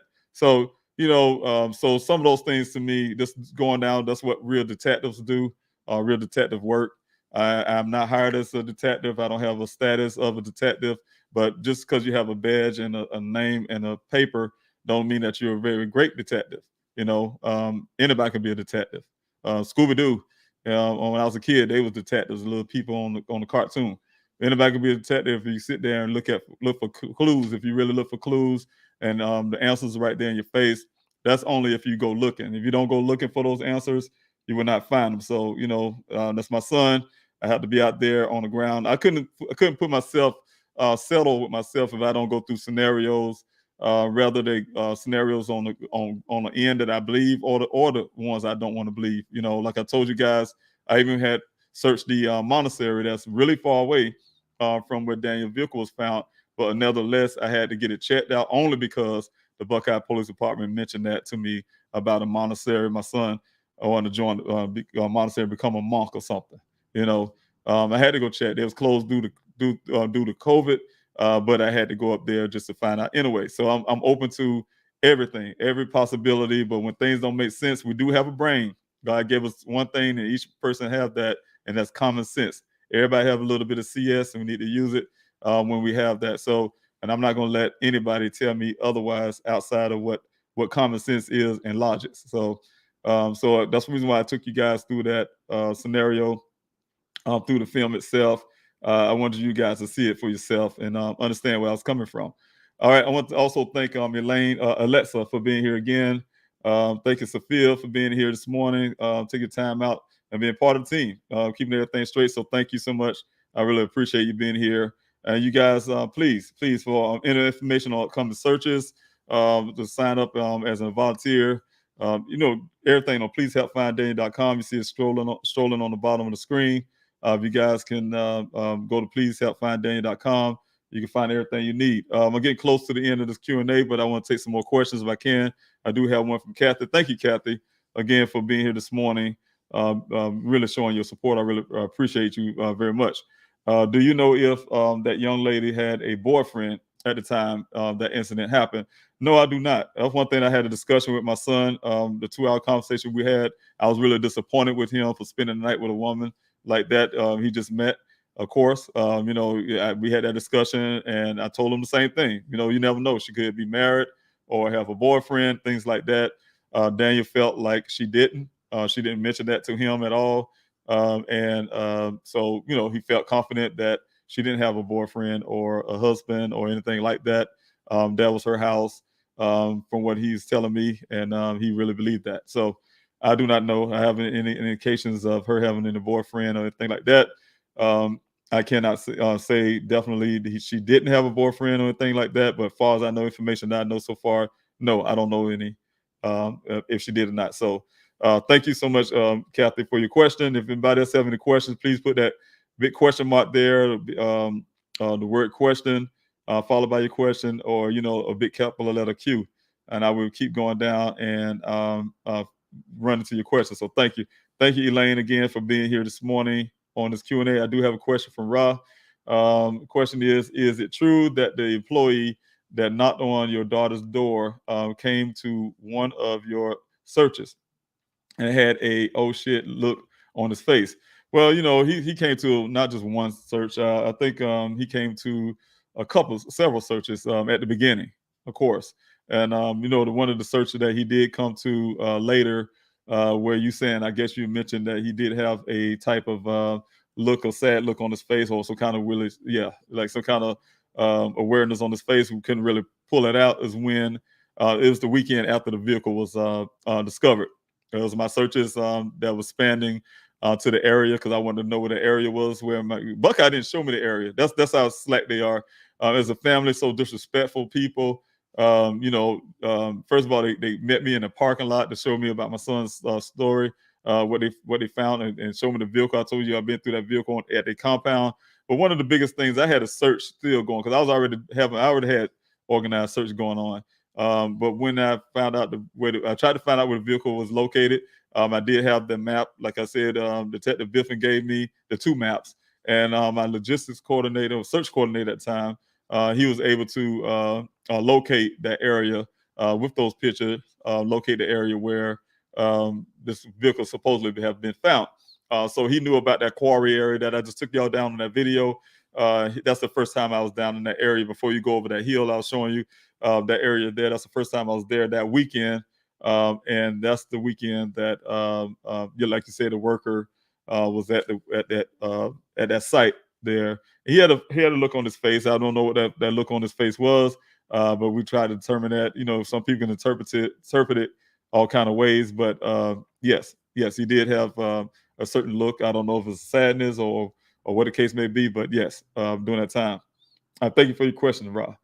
All right. Also, don't forget to hit that like, share, subscribe button. That'll help with the algorithms to get the story out farther.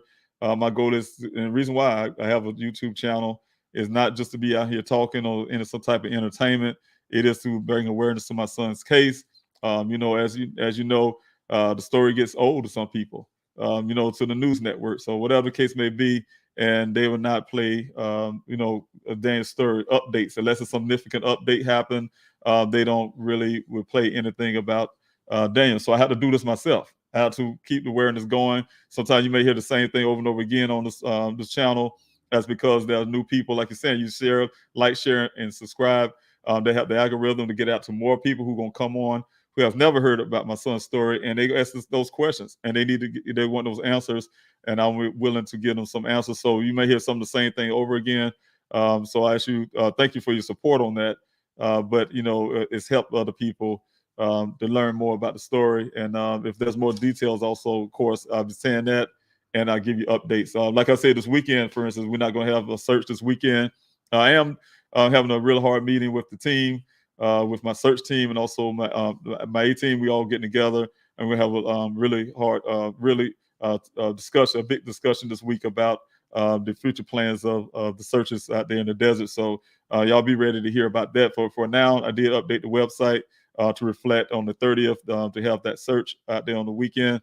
Thank you so much. If you guys can just keep up with pleasehelpfinddaniel.com, and you can keep up the information. Also, Tanya, thank you for being here this morning. I appreciate you coming out. I do have another question from Kathy. Thank you, Kathy, for your question. If employee lied, what do you think would be the reason? If the employee lied, I guess I'm not sure if you're speaking about the guy at the well, that worker. He worked for a company called Weber. He's worked for a different company from my son. If he lied, then Buckeye Department and my investigator, they're gonna have to determine the reason why he lied, if he lied. So I'm gonna leave that up to them. But you know what? Like I said in that video, I do not believe the story personally. I don't believe it one bit. So I'm just gonna leave it that way. I don't believe it, and it need to be vetted a lot more than just asking a person a question and then let that ride. So that's my opinion on that. All right. Thank you, Shauna, again for being here this morning. Thank you for all your hard work and everything you do. All right. Also, thank you, Maltese. Thank you so much for being here this morning. I guess you're from Australia. Thank you for being here and being a part of this Q&A. The question is, did they check the co-worker's vehicle? I don't think they checked anything. In my opinion, I don't believe Buckeye checked anything, because what they told me, when they tell me about their interaction with this guy, they said we spoke to this guy. They never said they brought him in an interrogation room. They never interrogated him. They never asked no deep dive. I mean, this guy's story came out literally before I left to come out here. You know what I'm saying? So, that next day when I was riding on the road out there, we had discussions about this guy, the worker, which is that guy. About his. That's what I've been hearing over and over from that department. So, before I got out here, they were talking about him. So the thing is, they put his story exactly how they gave it to me at the beginning. They even told me at one point, two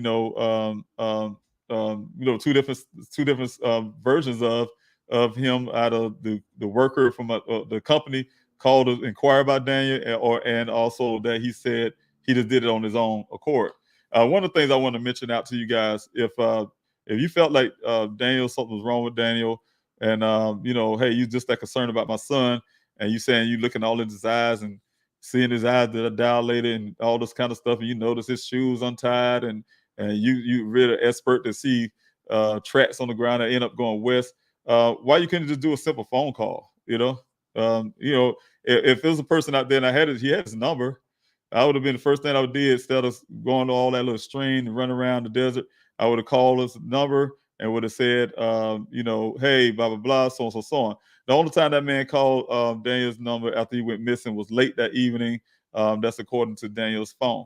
So, you know what? if he was really that concerned, yeah, he would have called immediately when he saw Daniel leaving that site. So it's a lot of things to that story that just don't fan right with me, and I just don't like it. I don't like it at all. Rada Creator, thank you so much again for being here. Sunset Dragon, thank you for being here this morning. Good morning to you. Also, Spivey, thank you for being here this morning. Thank you thank you so much for that, and thank you for just being here. Thank you for sharing if you can. I really appreciate it if you do. So if you guys have any more questions, please put the question there. I am running out of time here for this Q&A. It's going on 2 hours. I know my team is going to say something about that, but you know what? Thank you for being here this morning. I do have one from Alexa. Has there been any more developments regarding the red paint? My husband is a mechanic and very familiar with vehicles. Red paint would only get on there from foreign contact. No, there's no more. That's the reason why you guys have helped me so much to start collecting some money to get this forensics work done. To get that transfer paint tested and things like that. Red transfer paint that's on the side of that vehicle. Also, it's also not just a red transfer paint. There's also a slight yellow transfer paint there also on that same side. So I'm definitely gonna get those things taken care of. And your husband's right. There's nothing red in the desert, And I have yet to see these red rocks that he said the worker said he was painting the rocks red with red paint. So I have yet to see any red rocks painted red or anything like that. So I don't know that part of his story, but I do know that there's nothing red in the desert, right? So nothing red in the desert, and so the accident happened somewhere else, and that's what the my former investigator, which that's what he does for a living. He's an accident reconstructionist. He used to be a motorcycle cop. So his expertise is in vehicles. It's not into forensics. His expertise is not into all kind of areas outside of that. So I just want to make sure that's clear. That's the reason why I have a different investigator who can specialize in those type deals. But yeah, the red transfer paint itself is, like I said, a real problematic for the story that Buckeye will have you to believe. All right, Stevie, thank you so much. Did employees say that he saw Daniel driving the specific track? So he was able to see him or track where he went only because he followed tracks. Yes, he said his story is that he went to go look for Daniel, of course. After some time, there's two different versions you hear that. He said one version was that the workers alerted him that something Daniel was missing or somehow need to be found. And the other ones, he took it upon himself to see where he went. So even so, yes, his story is that he followed the tracks. He saw Daniel's track. He said, hey, the rain washed away the tracks because it's raining. I guess it's supposed to be raining so hard. And the only track I guess survived was Daniel. He said he followed Daniel's tracks. And when he got to the T-junction, of course, it went to the west. And he followed out there to the gate and so on and so on. So, yeah, he did look at, he's saying he was looking at, I guess, a specific track that he can track. And that was just Daniel's. He's very good if he can do that. I tried to do it for my vehicle. You guys see it there. I can't tell you. I've been out in the desert after the end of monsoon season. We had searches out there, and tracks don't get washed away. So to verify that, just from my own opinion and what I see with my own eyes, tracks are still there. Matter of fact, the tracks that the vehicle traveled across that terrain area. The tracks going down in that ravine is still there to this day, even after hard monsoon season last year. Those tracks are still there. The tracks that we have around that area up there where Daniel's vehicle was found is still there to this day. Nothing's ever been washed away. Those tracks look just as fresh as they was when they were made. So those type deals, that's what made me don't believe the story when it comes to track. That's why you hear me keep repeating this track thing over and over again because it defies everything I know when I'm out there in the desert myself. But thank you for your question. She was Nation have a question. Question: is it true that that Daniel met with Ken at the entrance followed him in because he was unfamiliar with the area? If so, could he tell the agent where to go target practice in the area. He doesn't know. And that's a good that's right. That you know what? That's something I didn't think. See, that's the reason why it's good to have Q&A also, because of people like you can kind of throw out some of these things that like I said, a lot of things about the story about my son defies logic. You know what I'm saying? So that is something with the question you asked would be the same kind of thing I would think on a logic level. It doesn't make sense, right? Because that don't make sense. If my son is unfamiliar with the area, he never been out there before, it'd be highly impossible for him to say, hey, no, they usually shoot over there like he's been out there before. Hey, I didn't think about that. So thank you so much, Heroes Nation. Thank you so much. That do make sense. Why would he be out there pointing out somebody in an area to target practice that's safer, that's BLM land, like he knows all about BLM land and all this kind of stuff when he never been out there before. So that makes a lot of sense. See, and I really think that you'd be one of those great people on my team that actually putting some of this stuff together. So thank you so much, Euro Nation. We're going to be talking about that this evening. So the team, I'm sure they're still on here. Hopefully they are. I'm sure we'll be talking about that today. So that's good. Thank you so much for putting that out there. But yes, he did meet him at the entrance there, and he followed him into the place because he didn't know. This is the first time they ever met.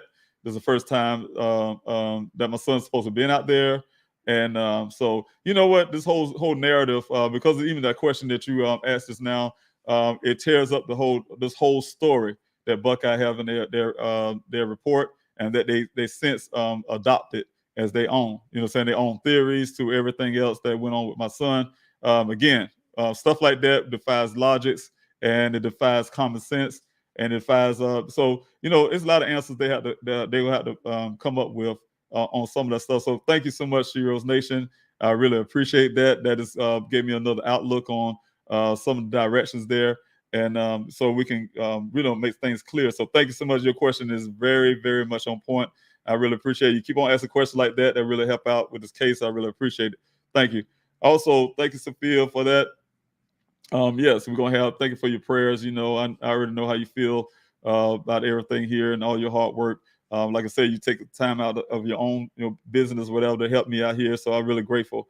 Also, so if you're still here, we're gonna talk about that what Shiro's Nation put up there, and it's a really good point that she's making. So thank you again. I do have Lois Strickland with a question here from North Carolina. While a lot of unanswered questions. Do you believe Daniel was ever there on the job site in the desert? It's a lot of things I do know already, but you know what? Those are good questions. Those are good questions. Those are questions that you can ask because, like I was saying, if you guys was to sit down hard enough and think about this whole story, just read that report, and you think about the whole narrative, the whole story, it would defy logic. It wouldn't make sense. Nothing adds up. And that's the reason why I repeatedly say to you guys over and over again, that's why I called and I appealed for the FBI to be in my son's case. And I've been fighting for that ever since, because I'm not going to let a department who allows some woman to upload her own emails, text messages, for instance, in their report, handle my son's case. I'm not going to allow a department that turned over my son's vehicle the day after it was found to me without doing fingerprinting or doing any kind of forensics work at the scene, or keeping it just in case, and keeping it closed just in case, and things I'm not going to let a department like that handle anything else of my son as far as I can help it. So thank you so much for your question. Also, yeah, there's a lot of unanswered questions here. A lot of things that don't make sense about my son's story. And thank you again for being here every morning to support. And I appreciate everybody who came out this morning. I thank you, Breeze, for coming out this morning. And I really appreciate that. You guys showing up this morning and supporting this channel. Get my son's story out there. I am running out of time. Again, I keep saying over and over again, I really want to answer these questions while I'm trying to hang it up as much as I can. And thank you, Shauna. I think you really appreciate it. Again, if you're still here, we're going to talk about what Shiro's Nation. You guys can help me remember that. I need to add that into some things. So thank you so much. Lakeisha, thank you for your question. Did the rancher's property start at the X fence gate? Yes. That's where his property line starts. And it's all over the place. It's all over the place, but that's one, yeah, the area there where the gate is, that's his gate going back towards that direction. So his area, yes, his area of the property and things like that. So he have a corral down that way. So yes, that's definitely his area. That's the reason why he was able to say, hey, look, look for my cattle coming down the ravine. He told me how that ravine works. That ravine works. The cattle come down through there. I saw the cattle the other day when I was making a video. That's the first time I saw them on the other side of the fence. They never was out there on the other side of the fence. We see the droppings out there, but never see them volunteering. We always, every time I seen cattle, it took me forever to see them. First time seeing cattle out there was in late last year, and they always on the other side of the fence, usually on his side of the fence there, somewhere out there in the desert near the washes, Hassayampa River, the areas and things like that. But like I said, most time cattle, I took my drone out. Some usually when they hear us coming, they just take off. The bull, he'll start moving his herd somewhere else, away from us. So we never really see them. Sometimes people say, hey, cattle out here, because you never see them. You know what I'm saying? You get lucky if you do see them out there. But they are out there. Also, let me see, he was a desert lover. Thank you for being here. You live in northern Arizona. Yes, thank you so much. You have to love the desert. You live here in Arizona. And yes, thank you for being here this morning and being a part of this Q&A. Thank you, Shannon, for being here this morning and being a part of this Q&A. I really appreciate it. And I appreciate everybody else who's out here this morning. I do have a question from Kathy again. David, did you address your concerns about everything with Ken? If so, what was his response? Well, you know, I'm a person like this. When you investigate, sometimes it's better just to listen than anything. So one of the things is with him, I just had to hear his story. I had to hear his story, take everything in. One thing I wish I would have done, which I normally would do, this is one party state, so I do a lot of recording. And so I should have done that. That's the only part. I did have witnesses there, but, you know, I should have recorded some of those things that I can have it to this day. But, you know, that's one thing is, like I said, it's sometimes better just to be quiet and let people talk. They tell you everything you need to know anyway. Just sit there and listen to him like he did. He told me everything I need to know at the time. So thank you for the question. All right, T and Wildflowers. Mr. Robinson, have you contacted VCAP, Violent Criminal Apprehension Program, which is a database for missing vulnerable adults? No, I have not. This is the first time I heard of that acronym and the first I ever heard of that period. So no, I have not. I will look into that also. Let me see. Let me make sure I write that down so I can look into that, see if that's something that I need to be doing here with my search for my son. So I will write that down right now so I can have that. All right. And I really appreciate you giving me that information to look into. Again, so thank you so much. Everything you guys do out here, it helps out a whole lot. I take in everything. I'm not an expert. You know, I'm just a man that's out here passionate about finding my son, and I'm going to do everything I can to do that. I had to put an investigative hat on. I had to keep my father's hat on. You know, I had to put different hats on, you know, just to make sure my son get his due justice that he deserved and his due respect, and somebody to go look for him like they should. And that's me. You know, I'm looking for them. And these law enforcement need to be doing the same. Pamela Garrison, thanks so much for being here. Was your son's clothes and socks checked for broken glass? No, I don't know what they're checked for. My private investigator in the past, my ex-private investigator, he had those items after Buckeye, the police department had those items. So I don't know if glass and things like that was checked. Or was that stuff checked for glass and stuff like that? So, but that's one thing to take note of. But I don't know. I don't have the answers to that. I'm still waiting on a report from my former investigator to what he did when he handled those items and things like that. He handled the vehicle and stuff like that. I need those reports, and I'm still waiting on those. So thank you.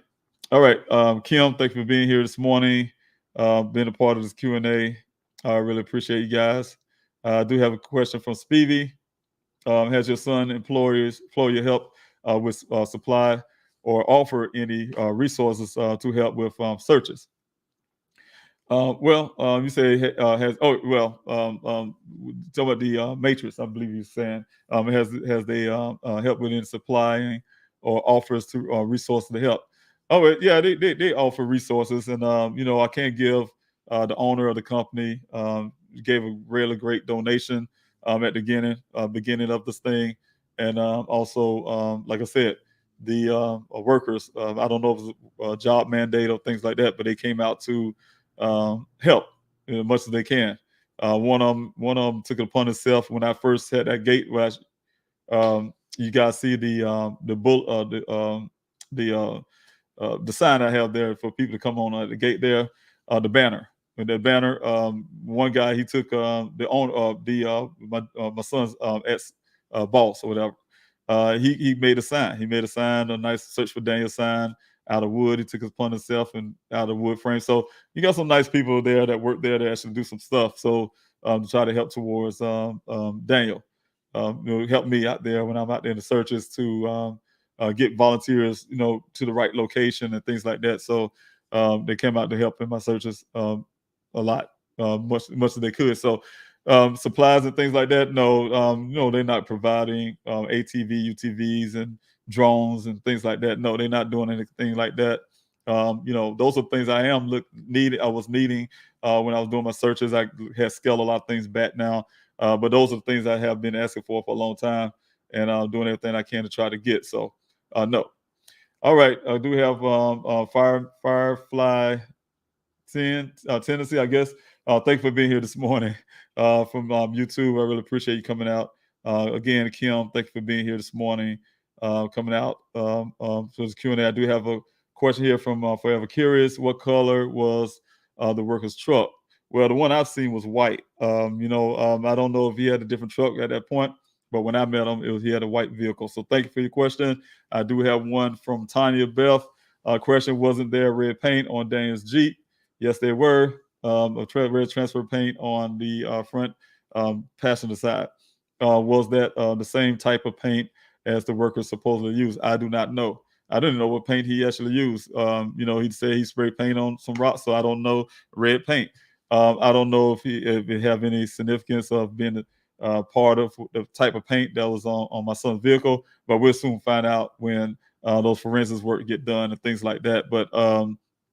But as in red rocks and stuff that he painted red, I have yet to this date seen anything out there in the desert with red rocks anyway painted red and things like that. So that's one thing I can say. Yep, we're still gonna look into that, Tanya. So thanks so much for being here on this Q&A also. And I see you say, oops, you had a duplicate question. That is fine. Like I said, if I miss your question, please put it up there again. I'm going down really fast. I do have going ahead and rush this off in a little bit. I'm at the 2-hour mark. Fresha, thank you for being here this morning from YouTube. Are the reports that Daniel may not have been in the best state of mind before he disappeared true? Kayla and the co-workers implied it. I can say it like this. 2 days before my son went missing, he and I had a conversation, and he was in the right state of mind, from my opinion. And and despite of what you read in the report, that's a lie, and I'm saying straight up. I did not ever tell that Buckeye Police Department that my son was in love with a woman he didn't know.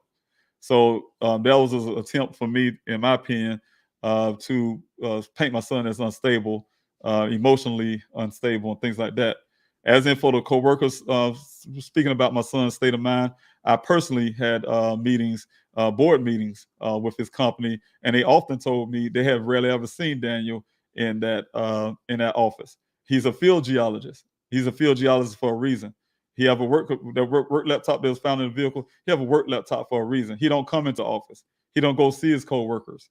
On time they have the field geologist, what I was told by his boss, is the only time they see them is whenever they come to turn in the samples sometimes. Sometimes they see them, sometimes they don't. Because they have a little side door. They'll come in through the side door. They'll drop it off. They go back out that side door and keep it pushing.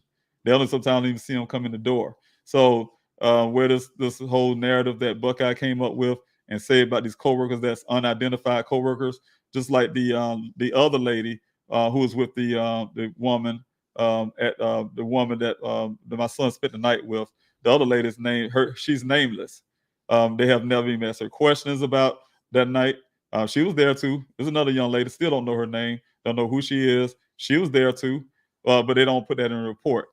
So everything that's, in my opinion, is designed in a way to paint my son in a picture that he's not. It's often happened that way, and I had to put it this way, but it's true.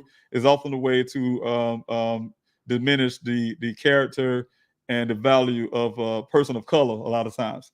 And that happens all the time to us. We get diminished some kind of way, make us seem like we're a victim of our own crime or something, something that happened, something we did to ourselves somehow. We are a victim of ourselves.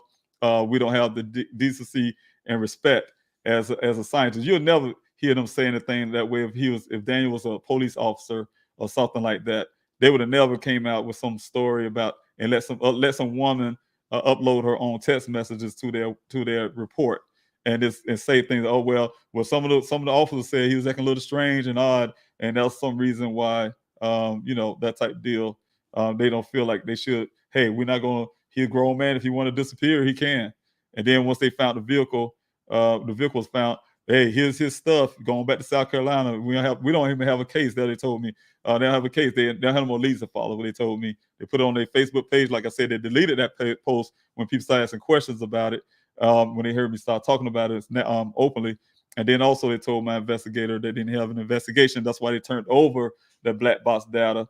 Where do you think he got that data from? He got it from the Buckeye Police Department. They turned it over to him. Told him they don't have an investigation in my son's case.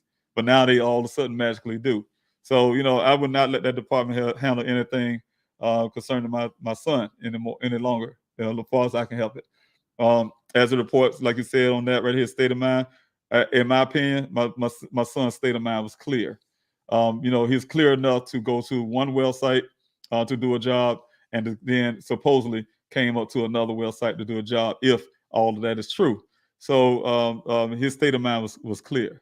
So I wouldn't take the words of some people that Buckeye went to had a guy come in to do a report on my son's vehicle, right? Say, hey, yeah, he came in through this thing, he wrecked his vehicle in that ravine. Remember this now. That guy that they hired, instead of putting money on drones that I needed out there and it helped me go search my son, they spent thousands. I know how much I paid my first investigator. They paid thousands of dollars for this accident reconstructionist. When I already had one, they paid thousands of dollars for this guy just to for a guy who never seen my son's vehicle, never seen it, never touched it, never touched my son's clothing. But he made a full report in their report. And then not only that, insult to injury, this guy went to a dealership. He didn't go to the Jeep makers. I forgot the name of the company that I wrote, but they actually make the Jeep itself. They didn't go to Jeep. They went to some co-workers, probably knocked on the shoulder. I don't know how they did it. And say, hey, what you think about this? And they say, yeah, blah, blah. Yep, that's it. And they put it in their report. It's ridiculous stuff like that to me. And we're supposed to somehow just go with that. I think with all of that, I'm supposed to go with that and then go back home to South Carolina and say, oh, well, I tried. My son is missing. Nothing I can do about it. No, it's something I can do about it. And that's why I'm here to fight for my son's character, fight for his name, and fight for his honor, and fight for his justice. So I'm here. That's what a father do. So thank you for your prayer, Ruthie. Thank you for being here this morning. You guys, I'm definitely have to get off because I'm getting to a point where I will be, getting kind of up there. I guess some people call it rowdy, if they want to put it that way. So, I apologize for that. Have some of those moments. I'm human. I'm a human being, and I do have, emotions. I try to make sure I keep those things intact because I have to be sharp for my son. But you know what? It's times get hard. I do have a question from Pamela. How could the coworkers and coworker or worker have a comparison on?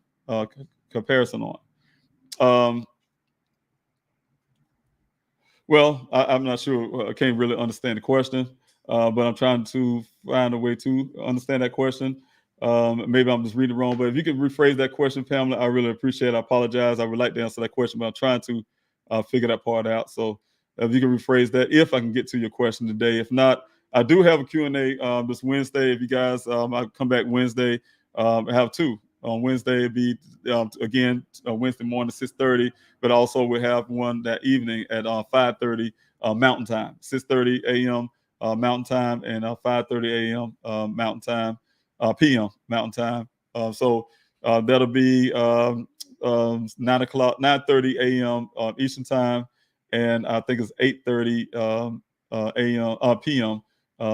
Eastern Time. So you guys can come back for that Q&As, both of them on that day, and also on Friday I have one again. So if you guys can come back and support that, I really appreciate it. And I think that's it. I don't see any more questions, so I really thank you guys for being here for this Q&A. Thank you for joining in, and thank you for hanging in there with me. I know some of the stuff is over and over again, but please hit that like, share, and subscribe button to help this channel out.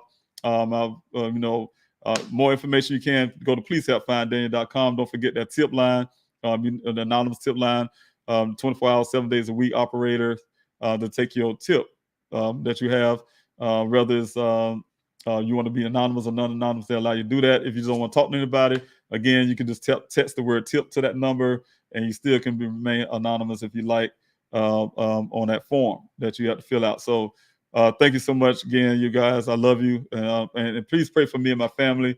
This journey is getting a little tougher, and look up for this foundation that we're working on, Daniel Robinson Foundation. Don't forget about Wednesday, fast and prayer for Daniel. If you guys can put hashtag fast and prayer for Daniel, I really appreciate that. Just capitalize each of those words at the beginning, the first letter of those words. Hashtag fast and prayer for Daniel. If you guys can do that for me, I really appreciate it. And you can join in on Wednesday. God bless you, and I hope I'll see you then on the next Q&A.